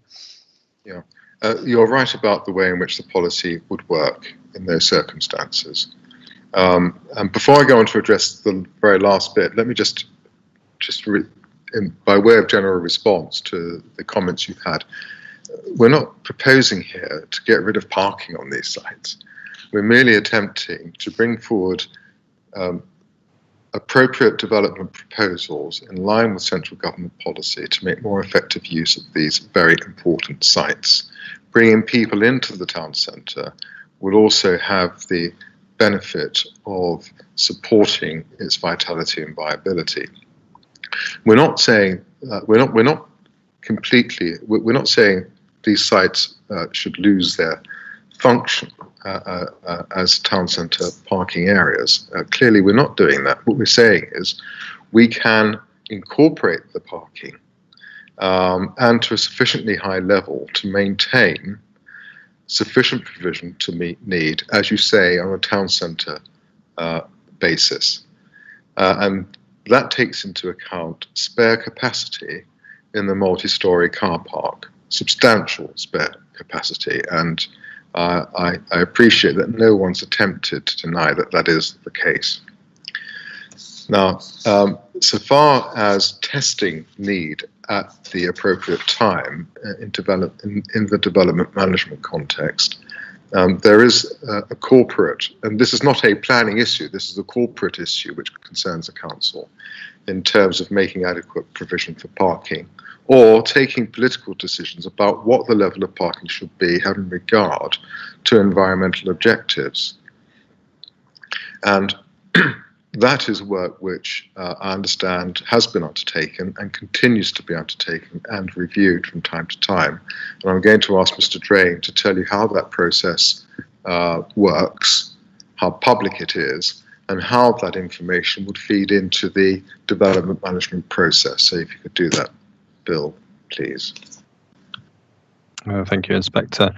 So I think as we set out within the note when thinking through this issue and the way in which an applicant can objectively be aware of the level of need at any given time, what we tried to draw out is some survey work that has been undertaken, as we've discussed, that forms the basis of work that is now underway and has been commissioned to prepare a parking strategy, which is something that the council has been talking about for some time, and indeed a number of different documents, such as some of the survey work that I've been mentioning, has sort of been the early part of bringing that together, so that in addition to the data that we have on the existing number of spaces, on the occupancy of spaces, and on the level of capacity that there may be within all of that, that can be brought together to think through the way in which development can come forward, and that capacity can be utilised more efficiently, as we've been suggesting. So that parking strategy, which we make reference to, which is approved by the council recently to get underway, is considering those issues. So that would be a public document. That would be a clear statement of intent for the council in terms of how it sees future parking provision and the delivery of development at sites according to that. So I think that would be the most helpful approach for an applicant to be aware of that level, and for the decision maker to have that information to hand when determining an application that proposes at that point a level that is considered whether it's appropriate or not appropriate according to that evidence. So that would be the key piece of work that the council is undertaking. In the absence of that, there is, as I've said, the survey work that already exists in different guises, and some of it has been public through council decisions or council items, whereby that could be used. And so the decision maker could then look at that according to what is the current situation according to data. But of course, a parking strategy would be a more helpful way of explaining that data and setting out the strategy that the council has to provide for parking and what the long-term implications may be of future demand. So essentially, sir, the published data will be public data, and it will be a material consideration in determining the application. It doesn't prevent, of course, an applicant coming forward with alternative data, nor does it prevent objectors or other consultees in coming up with their own representations or data to put before the members as part of that overall due process of determining the application. Thank you very much, Mr. Drayden. Thank you, Mr. Show David. I want to take a break and move on when we come back, but I just bring Mr. Minot, who's got his hand up, and then I just want to bring Mrs. Wright, who has a question. Mr. Minot. Yeah, I mean, this is, I feel a slight amount of trepidation about making this point, but I think it's worth remembering that where we were before, as the plan was submitted to you as inspectors, anybody looking at it from outside, whether a prospective developer, whether a resident, or anybody in the council, would have been able to know where we were in terms of Brentwood Town Centre, in terms of parking provision by the end of the local plan period, because there was a commitment to maintain the existing levels of town centre car parking across the local plan. Where we are now, and again, this changed effectively within half an hour on the 4th of February, where we are now is a situation where the council's policy on town centre car parking, and I appreciate the value of being flexible, and I appreciate the value of tracking need, how you assess need and how anybody can say, right, this is not a subjective assessment, this is objective, and therefore we can rely on it. We're now in a situation where effectively the council's policy on town centre car parking is wait and see, which seems to me humbly to be the opposite of planning. a plan, you lay it out in advance and you say, this is what's going to happen because we've had a good look at it. We're the experts. We've assessed this. We can tell what the direction of travel is here. This has got into a situation now where the council is effectively saying, we're not quite sure how this is going. We think the amount of car parking need is going down, the amount of car parking use is going down, the need for that amount of car parking spaces is going down. There's all these questions about whether the evidence that's been put forward is something that you can really rely on. And the council's kind of pulling back and saying, well, we'll see how it goes. And the amount of car parking that is then needed will be provided when we know that it needs to be provided. And so we've moved from the certainty which we had before, and anybody would have had before. We would have known what the amount of car parking was going to be provided come 2035, to a situation where you've got a question mark. We don't know how much town centre car parking will be provided come 2035, and I just personally think, from not just as a local resident, as a local councillor, you look at the issues and the dangers of getting this wrong in terms of the viability of the town centre. That is extremely worrying. It's extremely worrying that move has taken place. Thank you, Mr. Minot. Just to remind you, the process is that the submitted plan is before us.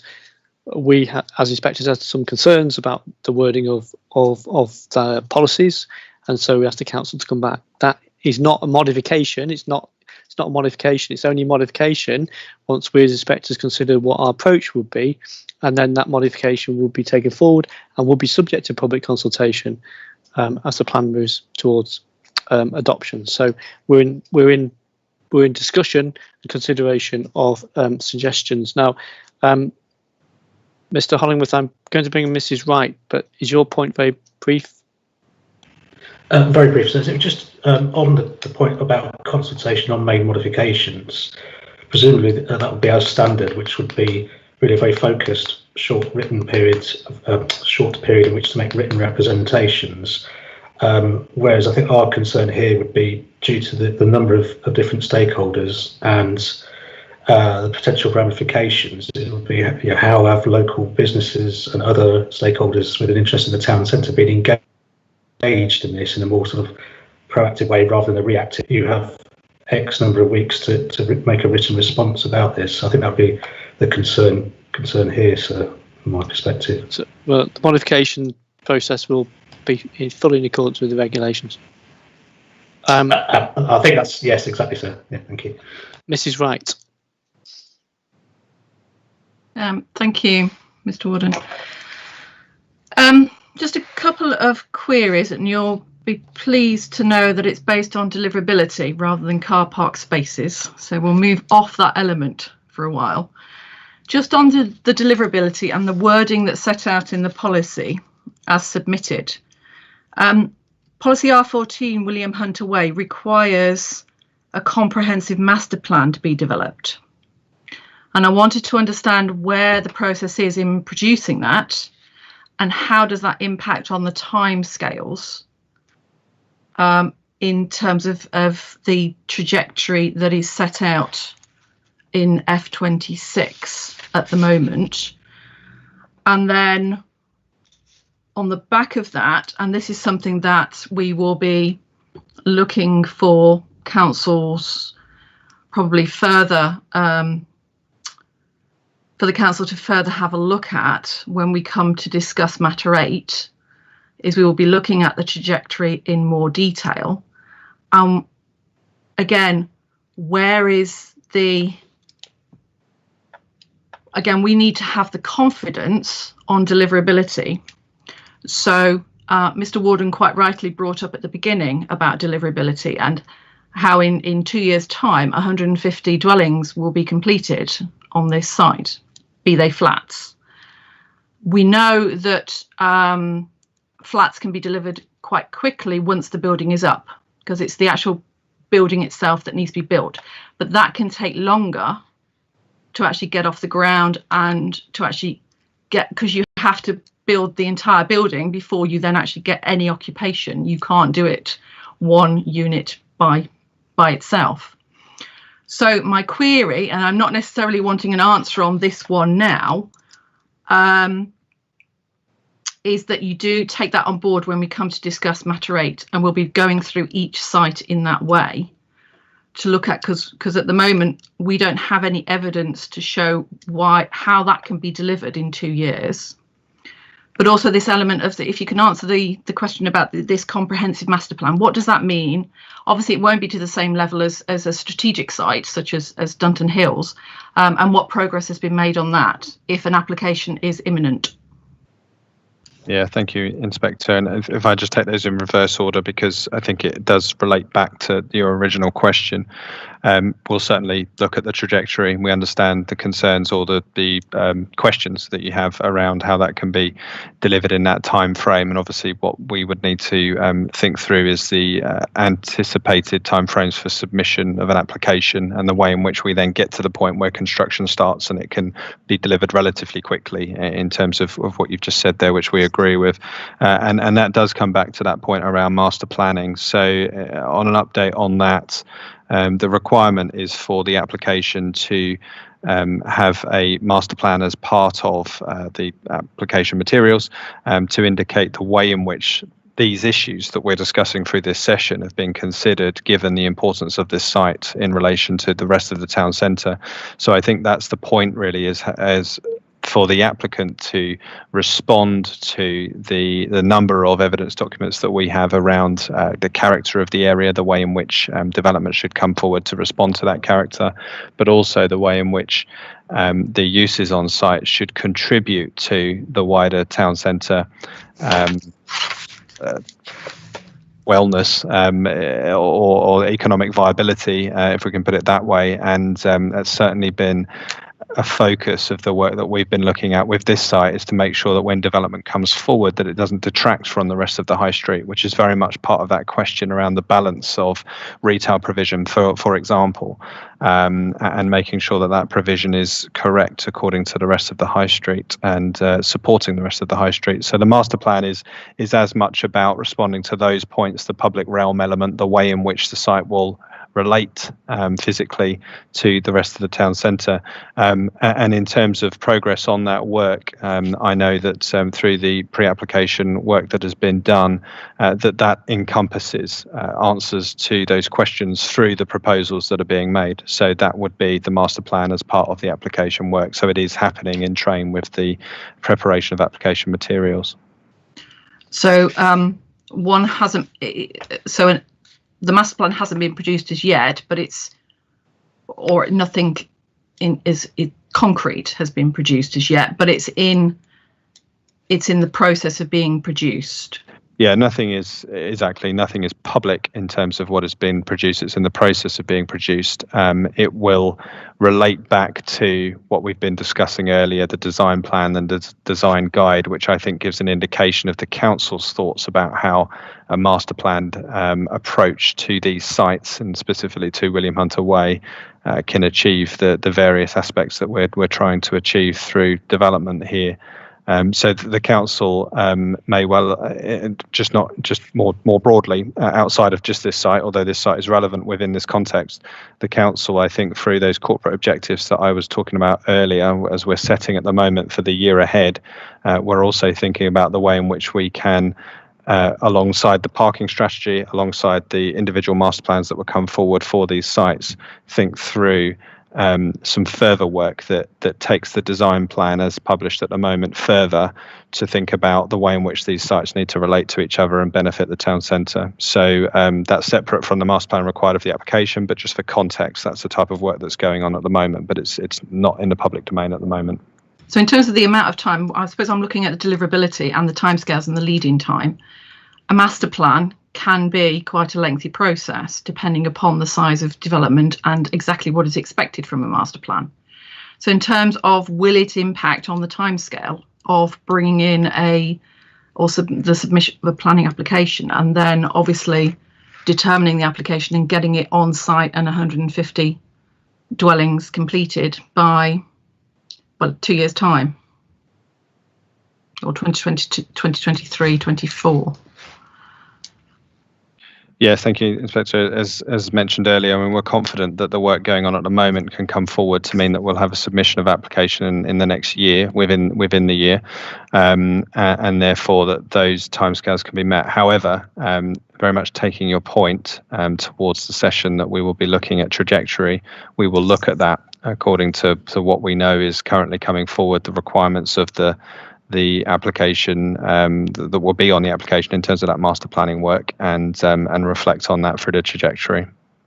If on that particular point, and this isn't just relevant to this, it's all of the residential allocations.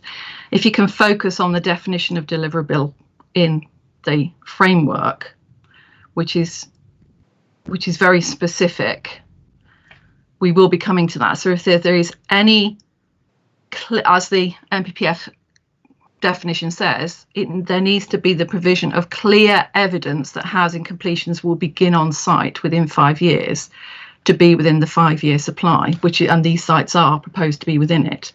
So if you can focus on that and either provide or point us to where that clear evidence is, that would be really, really helpful. We will endeavour to do that, Ma'am. Thank you. Thank you, Mr. Warden. Thank you very much. I propose now that we take a break. It is 4:45, so I presume that we'll have a 15-minute, 4:05. We will return, and hopefully the discussion that we need to have on the other sites will have been aided by our discussion on car parking, particularly that we've had on this site. So we'll adjourn now, and we resume at 4:05. Thank you.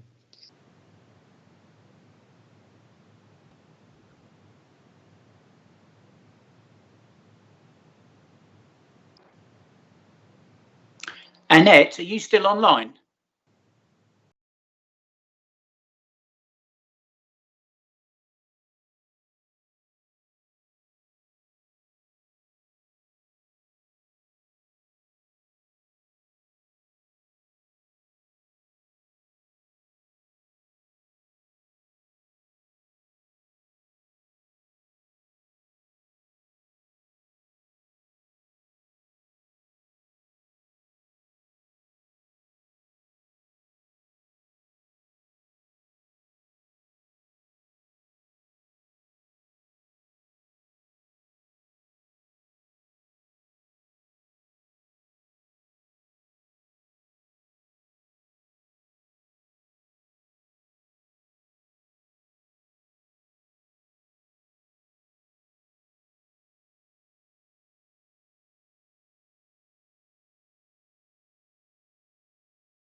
Welcome back.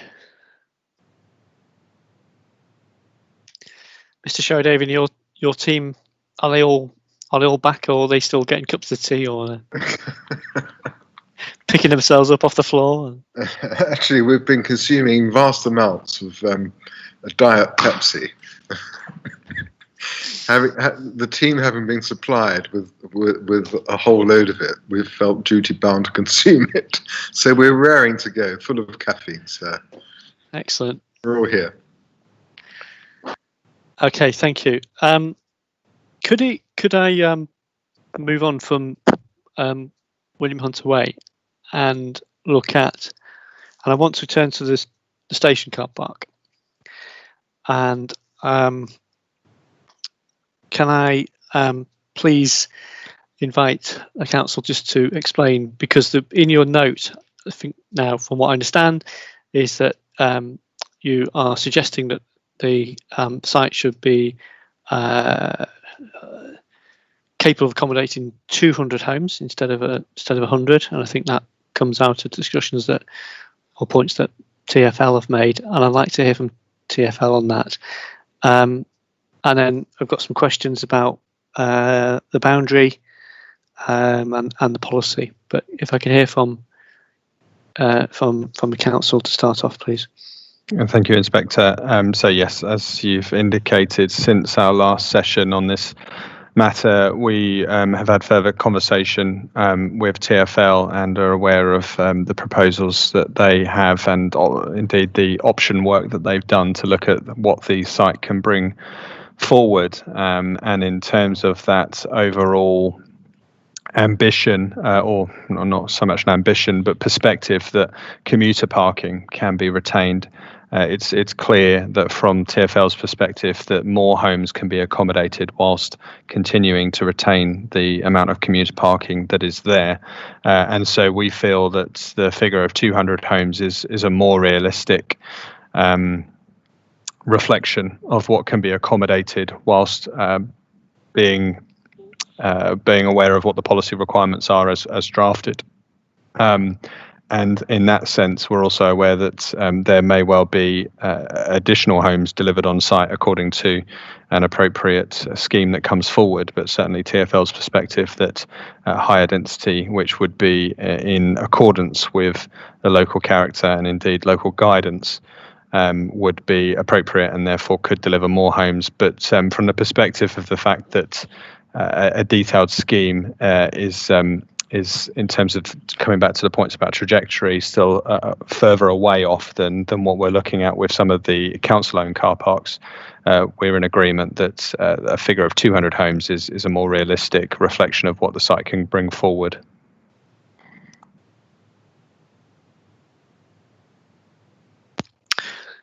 Thank you. I don't know if Ms. Derry is here. Yes.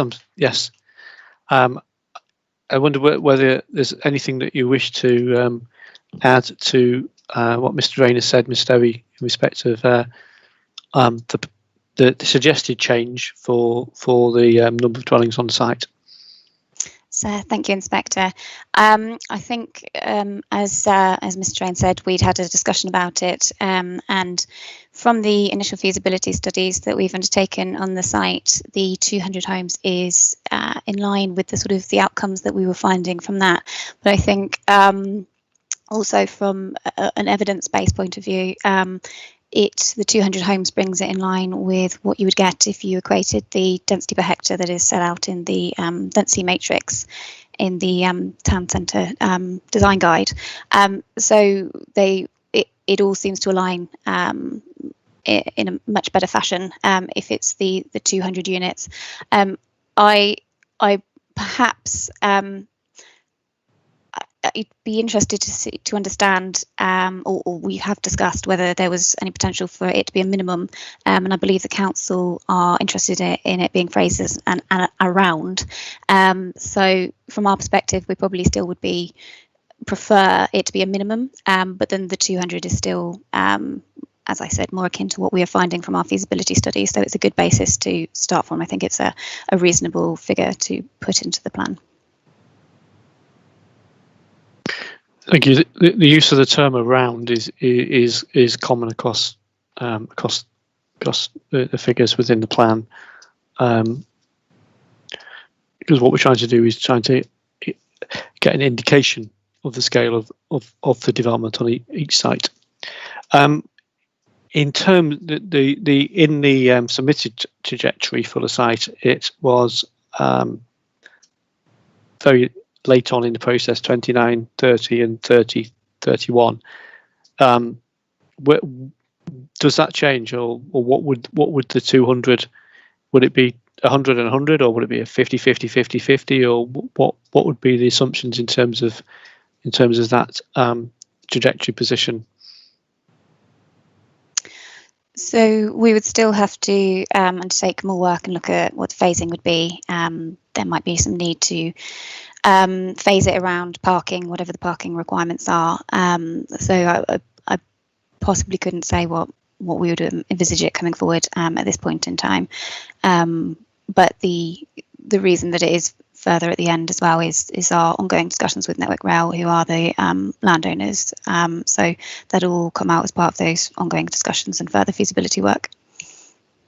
Thank you. It's probably a point for the council in respect of the trajectory, but am I assuming then that the 200 would be expected to be complete within the effectively year 15, 20, 30, 31, rather than it being a 50-50 and another 2 years in year 16 and 17? Where would it sit in relation to the last 2 years of the plan effectively? Yeah, thank you, Inspector. Our assumption, and very happy to continue the discussion that we're having with TfL and the team, but it would certainly be that it would be delivered within the plan period. I think that's realistic. So we would just need to look at the way in which, as we've said earlier, the trajectory reflects delivery of development across those years. But yeah, thank you for drawing that to attention, that essentially if it is at the end of the plan period, we need to look at whether that goes out of the plan period or indeed can be contained within the plan period, thereby starting earlier.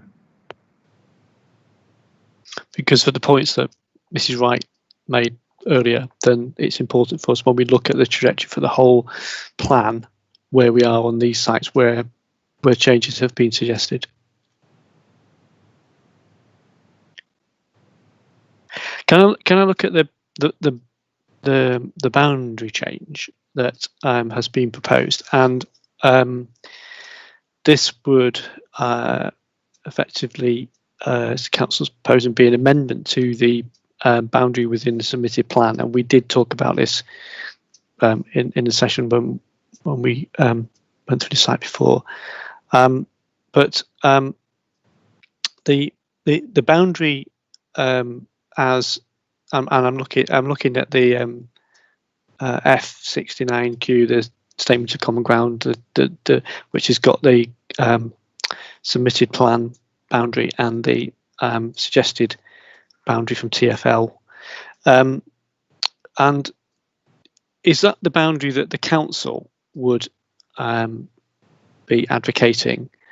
And I'm particularly interested in the eastern edge of that boundary. I don't know if you've got the plan that you're able to see, but it kind of fits around what on site is a bit of a yard, and then includes the footpath to the steps up onto the road, but then includes what seems to be landscaping, landscaping along the embankment on Worley Hill, is it? And I'm just trying to ascertain what might be an appropriate boundary, rather than including that red line, that red edge that goes up to. If you're looking at the same plan. Yes, thank you. So I know the plan you're referring to. What I was just bringing up also was just a Google Maps image, just so we've got more of an awareness. So yeah, I'm aware of the site from the way in which, as you say, you enter from a car off St James's Road into the site. But then, of course, as you said, you've got that kind of it's sort of looks like a depot type area for Network Rail, I presume, as well as some landscaping. And then, as you know, Whalley Hill as the road itself on the bridge is at a high level, so you walk up the steps to gain access to the station. What I'm looking for is whether that whether in terms of the site that is effectively a site that is allocated for development in part, wherever that development might go on that site, whether there needs to be all of that boundary that's shown actually allocated. I might suggest that it can be brought in, because it doesn't need to include that landscaping strip along Whalley Hill. It might be within land ownership, it might be relevant to the operation of the station, but in respect of this particular allocation, I would question it.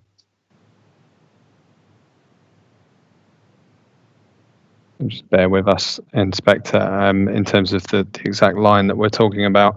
I think it makes sense, certainly, our position with the conversation with TfL is to revise that boundary on the basis of where the line's been drawn at the moment. Clearly, for whatever reason, as we went into last time, that's been drawn where it is, and I think it does make more sense to reflect the land ownership that TfL have in terms of what they can bring forward for development. And as you say, that doesn't mean that every aspect of the site will be redeveloped in the sense that there will be elements of open space and public realm areas, particularly if there is commuter parking retained, so that people can still gain access to the station.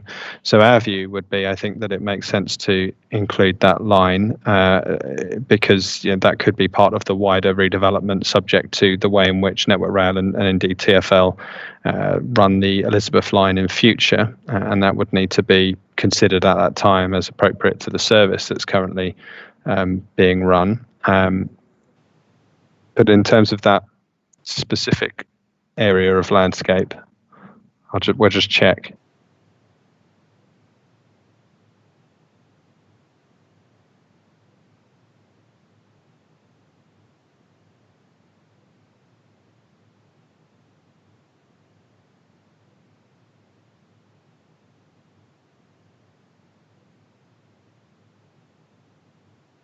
So, Inspector, are we talking about the piece of land that separates Whalley Hill north-south, if you look at the map, as it runs alongside Whalley Hill, which I think that is essentially an embankment as it runs up to the road between the station. It is an embankment between Whalley Hill and the offices, really. Yep. It goes, so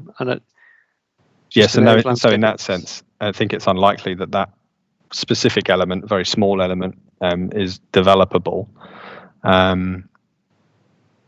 So it may well be that we could review the line there. Thank you. That would be helpful too. If we could have a plan that would be an appropriate boundary for the allocation that would enable the objective and provisions of the policy to be met, but would not go beyond what is necessary.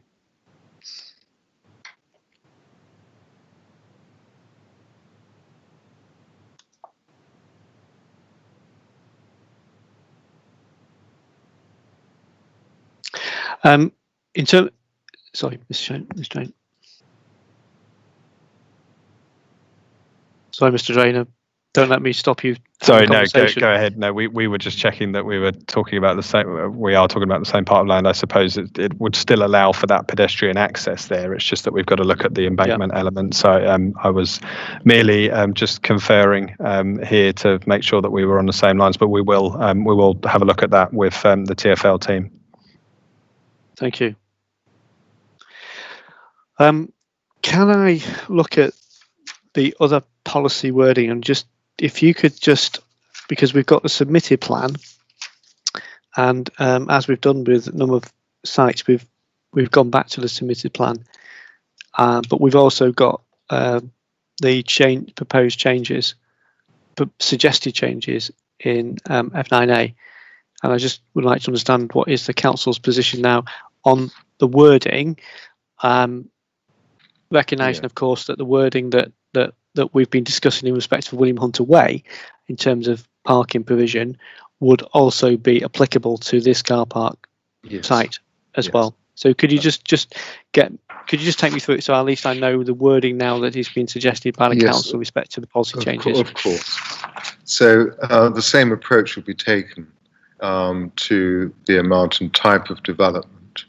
So section A of the policy would be accompanied by a subparagraph B to include as part of the development the retention of public spaces, public parking spaces, to be reconfigured and integrated with the new development, provided that the number of spaces to be included is sufficient to meet overall town to meet, and then it would be, as in paragraph 10 of the note,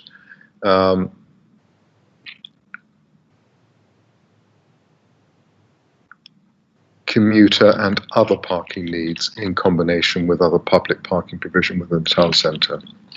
Now, the reason for the inclusion of the words commuter and other additionally is in recognition of the fact that the car park functions predominantly as a commuter car park for those using the rail station. Therefore, the needs, the commuter needs, would be taken into account, as well as other parking needs of the town centre as a whole. So when it comes to consider the application, what would happen then? One would consider both commuter parking needs, and that will very much depend upon the modus operandi of TfL at that point in time, and the consideration of the extent to which it might also function as a non-commuter town centre car park. Now, it may be that the evidence demonstrates that it's not used very much at all as a town centre car park, and so that evidence will be taken into account as well.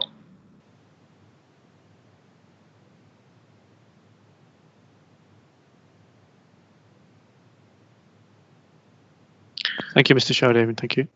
So, and then the other changes. Am I looking at the submitted plan, or the suggested? Sorry, you're on mute, Mr. Showdavid.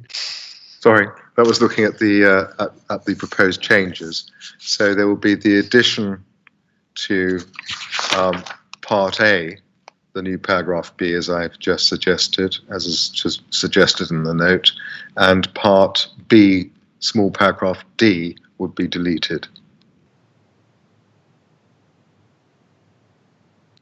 Thank you.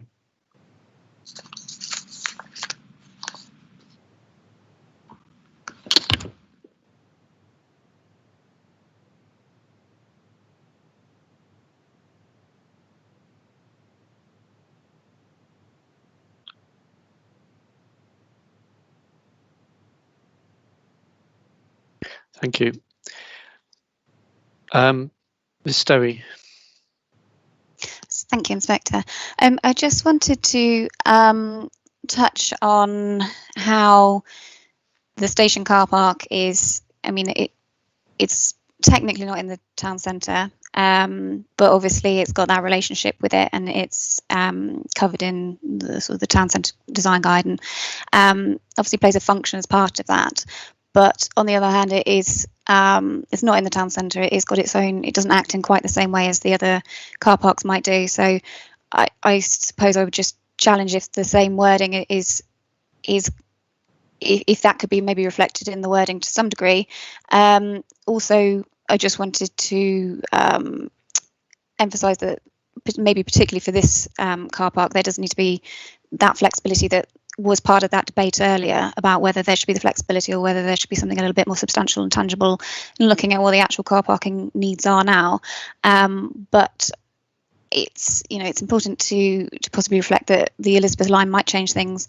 If you're putting new housing on the site, then perhaps that will also change the dynamic of what is happening at that through the station, which I think is possibly a point for the other car parks as well, is that if you are building residential on there, you're bringing a whole new amount of people who will be using the town centre and who will not be needing to drive. Although I appreciate that that's probably quite a marginal amount if you consider the whole of Brentwood, which is a large population.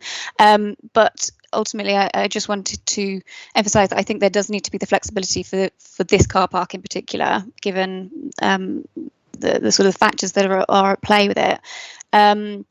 Albeit a car parking strategy, which again was the topic of the debate, might be useful for the sort of the short term, and in order to make sure that perhaps there could be a scenario where if car parking is not covered at this point, it creates a problem down the line, and then sites that come forward down the line might have to provide more car parking. I suppose there needs to be a sense check of what the car parking needs actually are. To have some kind of structure, but there also needs to be the flexibility to allow for those changes further down the line.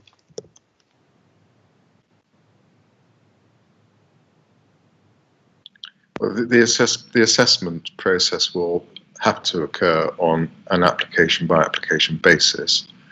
I think the station car park sits rather differently from the others, but it still has a public function.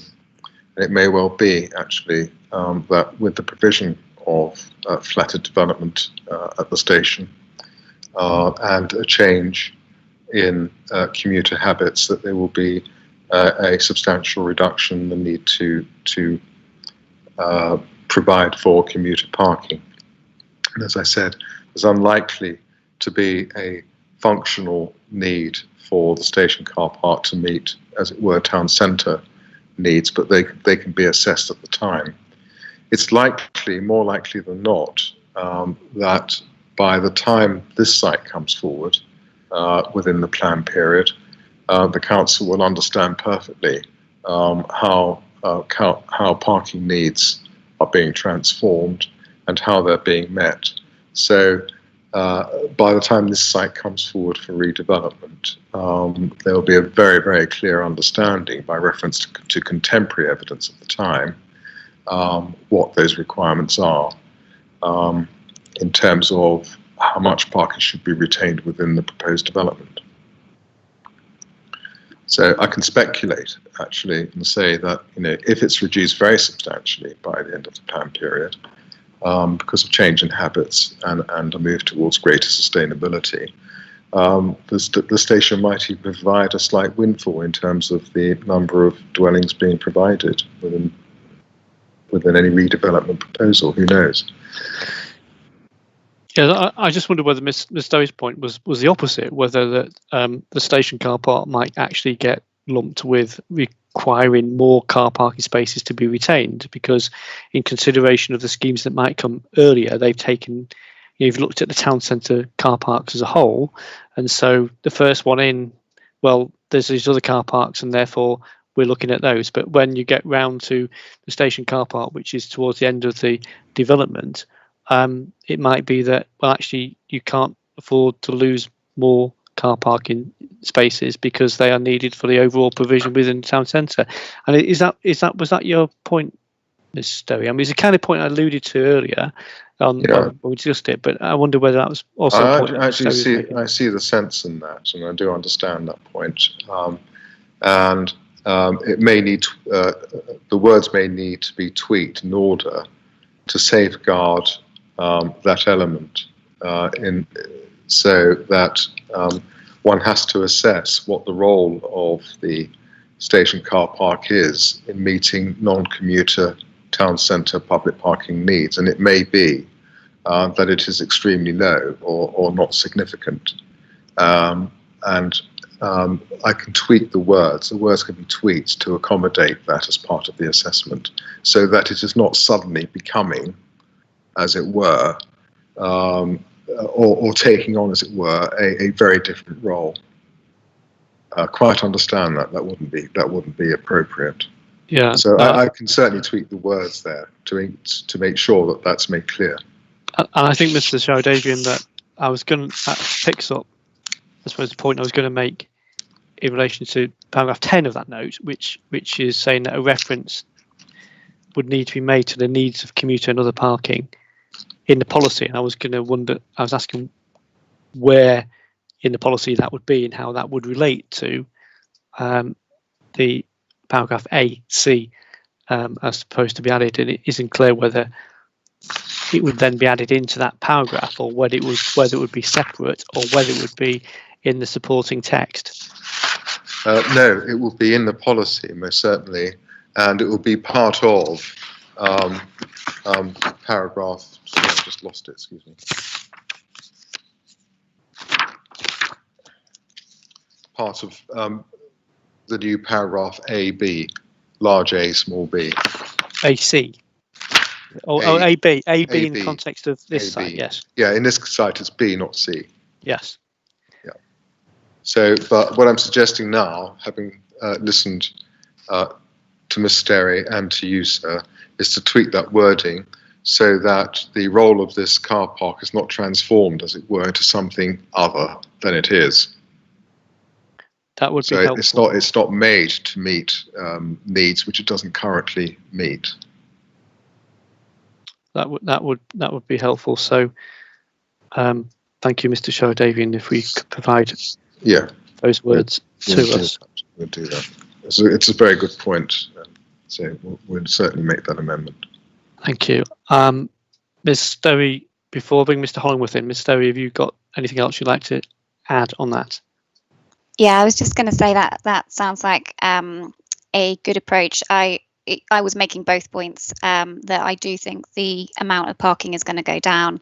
I think by the very nature of the outcomes of COVID, whilst it might not be everyone working from home all the time, I think home working will increase. And as I said before, increasing the amount of residential in the area may mean that there's less parking, and all those sort of mode shifts and all of that is probably going to lead to less need for commuter parking. But at the same time, as a worst case scenario, I wouldn't want to see that this car park becomes sort of the scapegoat for if there are other issues. It turns out there are other issues elsewhere. But as I say, I think that's probably more of a worst case. It's just, I think the policy needs to have that in there just in case. That's understood. Thank you. And I wonder, Mr. Shardavian, whether in putting that note to us, whether in advance of doing that, if you were able to share that with Transport for London, that might be helpful. Most certainly we'll do that, yes. Thank you. Mr. Hollingworth. Thank you, sir. Just a brief point, really. I appreciate what Mr. Shannon said in terms of there being greater clarity towards the end of the plan period as to what precise quantum of development might be deliverable here. And this is probably more for matter 8. But just to say, I think where we have these uncertainties, it's particularly important that the strategy as a whole is imbued with sufficient flexibility to still make sure it meets development needs overall, particularly when you combine those uncertainties with the fact that the borough is predominantly greenbelt, and there's going to be limited opportunities to rectify any development shortfalls during the plan period in that respect. But I'm conscious that that's more really for matter 8, but it's another example of the potential issue in that respect.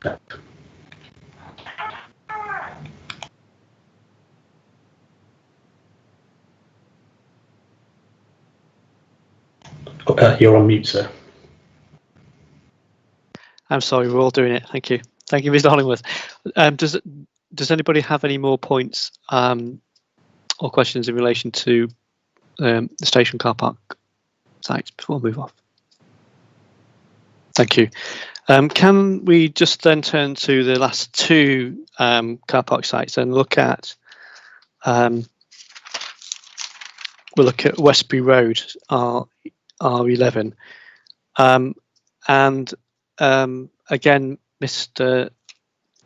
Drain, I think it probably would be who would just just introduce this site very briefly, and I'm particularly interested how you've got to the figure of 45, how you've calculated that figure as an expectation from the site, and then in respect of housing delivery, similar to William Hunter Way, I just would like to confirm the position in respect of the trajectory that is expected.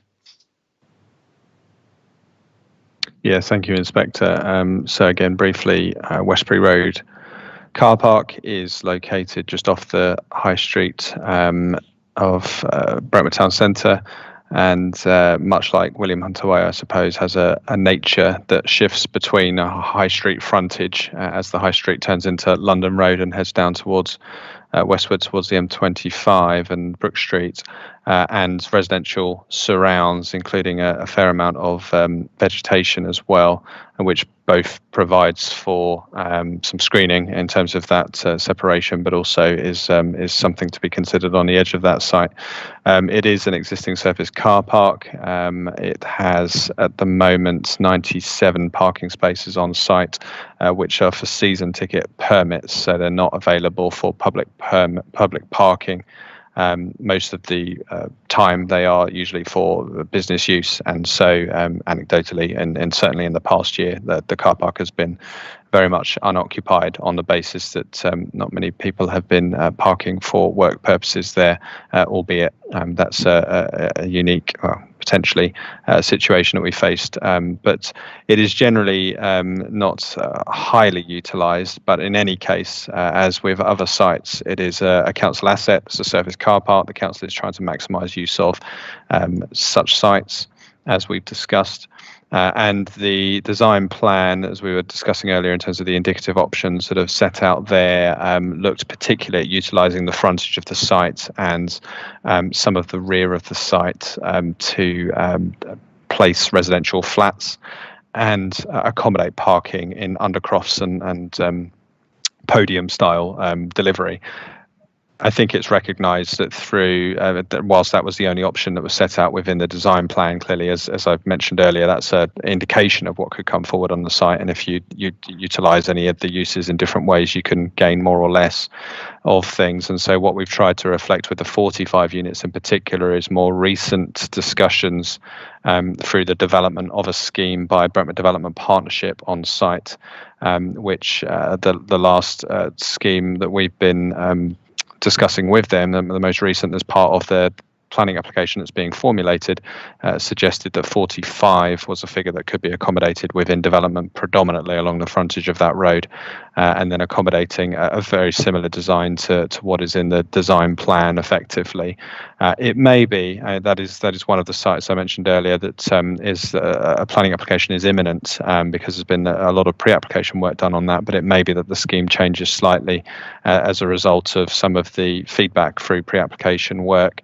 And so that number, as we've stressed, it being around, it could be slightly different, but we think 45 is a perfectly reasonable number to come forward and to achieve the things that we're looking to achieve within the policy.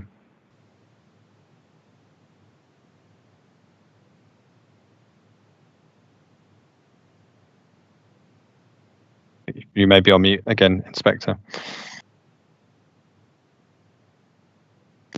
I'm sorry. Just thank you, Mr. Drain. Just tell me about the timetable, because in housing trajectory, it's proposed to be spread over 3 years, with the first 9 dwellings completed in 21-22. I'm just questioning whether that is indeed right, given where we are now. Yes, indeed. I think that trajectory was based upon the previous timeframes for the application coming forward, and potentially squeezing some units in according to the phasing of delivery that would be coming forward there. But clearly, time has passed slightly, and we will certainly need to look at that. As I mentioned, an application is in the works. We expect that to be submitted very soon. So I do think that this site can certainly make up 5-year supply, and taking account of the comments that have been made earlier about ensuring that we can demonstrate deliverability of such sites. But certainly I think including an element of the site within 21-22 needs to be reviewed. So we will look at that ahead of the trajectory session. And we would be looking for some further evidence as to the to give us confidence that that application would be determined and would enable units to be developed, to be completed within the 5 years, having regard to the framework. Yes, understood.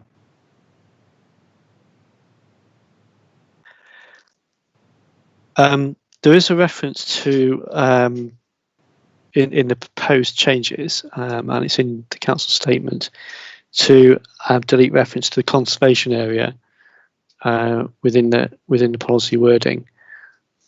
I think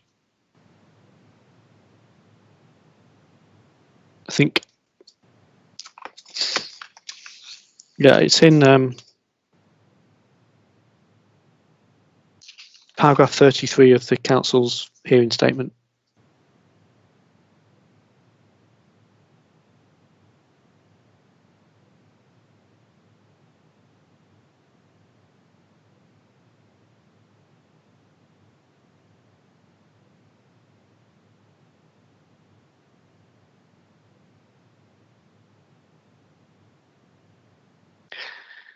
Can you just go on to something else while we just look at that?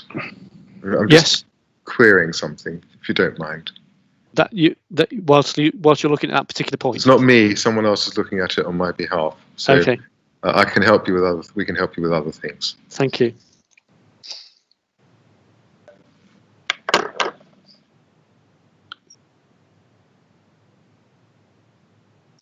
Just in relation to to the application of that policy wording for car parking, it is the council's then proposal that the wording that would that we have looked at that would be within that F73A would be applicable to this site as well.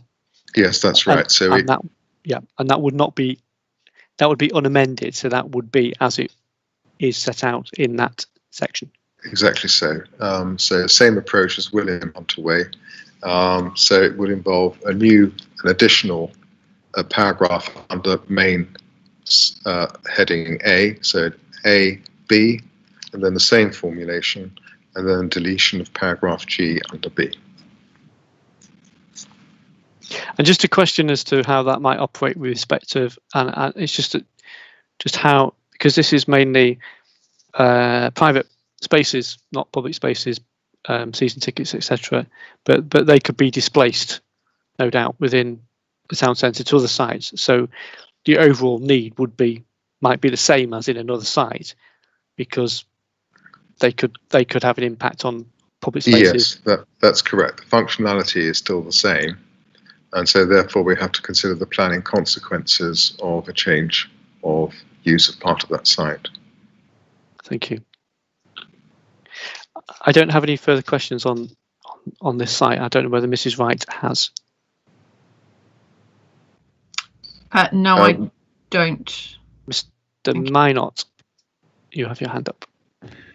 Yeah, just a very small point, which is that the nature of the car parking in the Westbury Road car park, because it's as it were contracted to various local organisations, including voluntary charitable organisations, the ultimate location of those car parking spaces, wherever that might be, it wouldn't necessarily need to be mentioned in any policy wording, but the ultimate location of those spaces has to be considered in a somewhat different way to the fluid nature of the ultimate locations of the other car parking spaces, the general public car parking spaces in the town centre, because clearly, you've got spaces which are dedicated for the use of particular organisations, and there needs to be dialogue, and I'm sure there is being dialogue with those organisations as to where they would like to see those spaces appearing. It just so happens that I'm a trustee of Brentwood Community Transport, and Brentwood Community Transport are one of the organisations that use those locations, and they have particular requirements in terms of the parking of minibuses and things like this, which obviously are somewhat different to the usual car parking requirements. So, but I'm sure that Phil Drone and his team is fully aware of this. I thought it was worth mentioning to you as inspectors. Thank you very much, Mr. Minot. So I'm proposing to move off this site. I can, if the council's not ready to come back on that point, we can deal with Chatham Way and come back to the site. The conservation area. I think actually we can help you there. Thank you, John. Yep. Yeah, Mr. Quilter. Thank you, Inspector. So I think I'm just checking in terms of the examination. That I think we referred to the removal of, if we're looking at the submitted plan, main part B, smaller b, apologies for the referencing there, which talks about town centre design plan. I think we suggested that would be removed, but apologies if I've missed it. I couldn't see a reference to the removal of the conservation. And just to clarify, obviously we are due to provide a further examination note in respect of obviously the broader heritage policies, but equally the clarification on the specific mention of heritage assets on site policies. So just to confirm that obviously Historic England have requested that we do include one for this specific site, and we're due to provide the updated wording to sort of satisfy what they require, and that equally for other sites as well. I think just to provide that specific mention of the relevant heritage assets, so that they are applicable to those particular site policies rather than generic. Thank you, Mr. Quilter. That's my fault for mixing up the points. So conservation area reference retained, but the town centre design plan. Plan. Yeah. So criteria B in the submitted plan. Yep. Is removed. That's right. Yep. So we can ignore criterion B in the suggested changes. Yes, that's correct. Indeed, that's correct, sir. Yes. Yeah. And in terms of, just to clarify, obviously you'll see this in the forthcoming note, but we'll be combining the which one we're looking at, the F9A version. So we'll be combining effectively D and E together, so that we cover both conservation area and the specific listed building. Obviously we'll be referring to that by name in terms of it being 120 High Street. So again, that was following the advice from Historic England. So you're going to come back to us with some wording on that? Yeah, so like I say, it'll be combined to not just for this site, but for all sites in respect of heritage policies. So you may recall that we were discussing the generic application of heritage policies, but the need in specific instances to refer to particular assets where there was justification for doing so. So that's what we're reviewing, and taking into account the representations made by Historic England in relation to those policies. Yes, indeed. Thank you very much. Thank you. So finally, can we turn to Chatham Way? And again, if you could just introduce this site for me and explain how you've arrived at 31 houses, or 31 dwellings on the site. Yes, indeed. Thanks, Inspector. Chatham Way is a smaller surface car park, very much more defined by the boundaries of the site. It's narrower, essentially, in shape, as it is towards the south of the High Street, a similar location in terms of its relationship with the High Street as William Hunter Way, although on a much smaller scale, predominantly surrounded by residential properties as well as shops on surrounding streets from the High Street. As with all of these sites. It's a surface car park.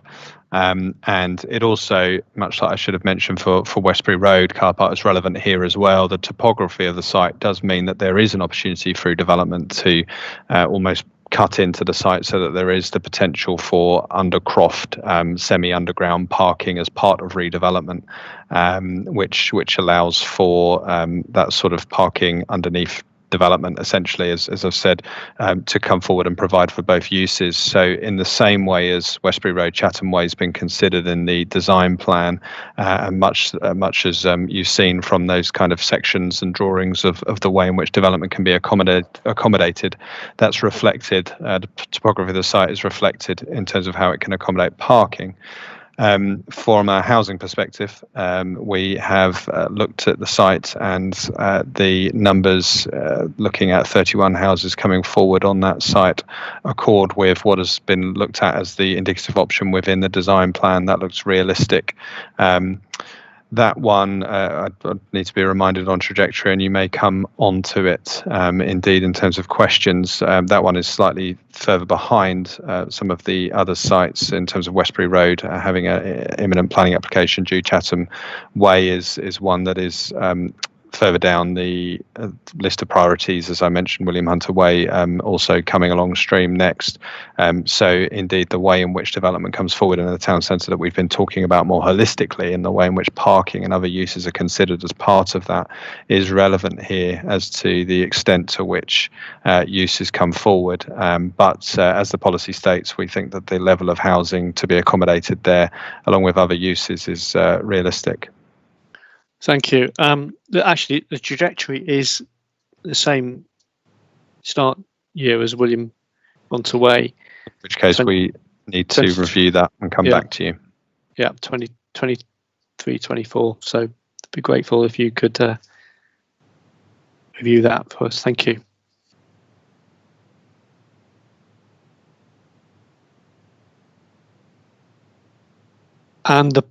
And again, the policy would apply, the parking policy would apply as set out in that William Hunter Way statement to this.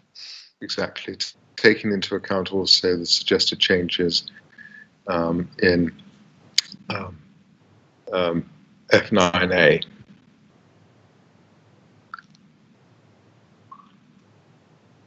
So again, it would have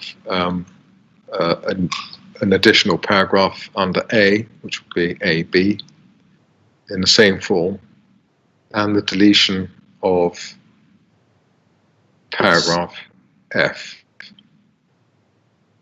And so when one looks at F9A, rather than incorporating the proposed amendments there, we simply take out F entirely.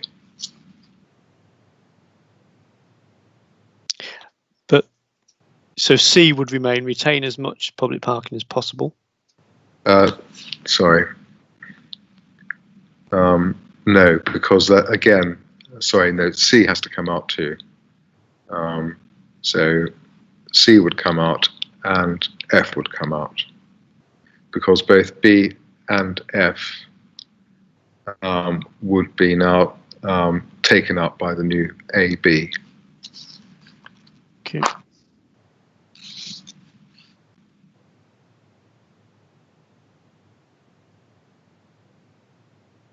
Okay.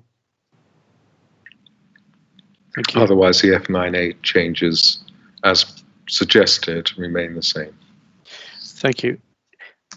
Has anybody got any questions or comments on Chatham Way? No. Thank you. Right. Thank you very much. I just want to say to Mr. Minot and Mr. Hollingworth that we've had a fairly good discussion and on town centre car parking and the approach. As inspectors, we've listened and we've taken note of what has been said. We will go away and consider what we think the approach should be in terms of policy wording. But I'm grateful for your contributions this afternoon. Thank you so very much as well. Mr. Hollingworth.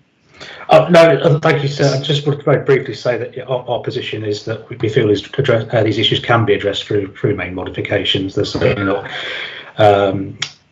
insurmountable concerns, and we'd be happy to work with the council in that respect. But thank you for your feedback. Thank you. Before we close, I'd just like to bring Mrs. Wright in just to see if there's anything else that she would just wishes to add on what we are wanting the council to do in respect of some of those housing trajectory matters. Thank you, Mr. Warden. It was just to clarify that in relation to the forthcoming Matter 8, we require a complete update of F26. So it's not just the numbers in relation to the trajectory, it's also the 5-year housing land supply, the supply in its totality, etc. So if you can just provide an update to that November 2020, that would be really, really helpful to us. If there is anything else that we need, we'll be looking at all of the action points that have come out of this week and previous week. So Ms. Feeney will be in contact with you if there is anything else we need quite urgently. If we can have that potentially by, well, preferably by Tuesday, because it's only a number crunching exercise rather than anything else. Is that going to be possible at all? There's nodding heads here, so I'm hoping that is so. Okay. I hope the nods don't signify anything else. No, they don't. No, that's right. Excellent. That'd be really useful, because we need time to have a look at it, and then obviously other participants need time to have a look at it next week before we then go into Matter 8. Thank you. We're also keeping a tab of jobs to do. So if there's a need, if there's any discrepancy over what we have got and what you've got, it may be helpful to you for us just to check that over against our own notes as well, which we'll Absolutely, do. yeah. We will, yeah. Yeah. So thank you very much, everyone, for the contributions today and this week. So thank you. And thank you. We will you. resume March the 9th. Thank you. Thank you very much. Thank you. Can I just say, just before everybody goes, because I don't think we've said it. We've said it in private, but not in public. But just to thank Miss Feeney for all her hard work in the organisation that she's doing. We'll give a great big thank you at the end anyway. But she's certainly holding the fort. So thank you. That's seconded, and we're in very, very good hands, as my experience tells me from other examinations as well. Absolutely. Thank you, and thank you for the session this afternoon. That was really helpful. Thank you. Thank you. Thank you, everyone. Goodbye. Thank you. Bye.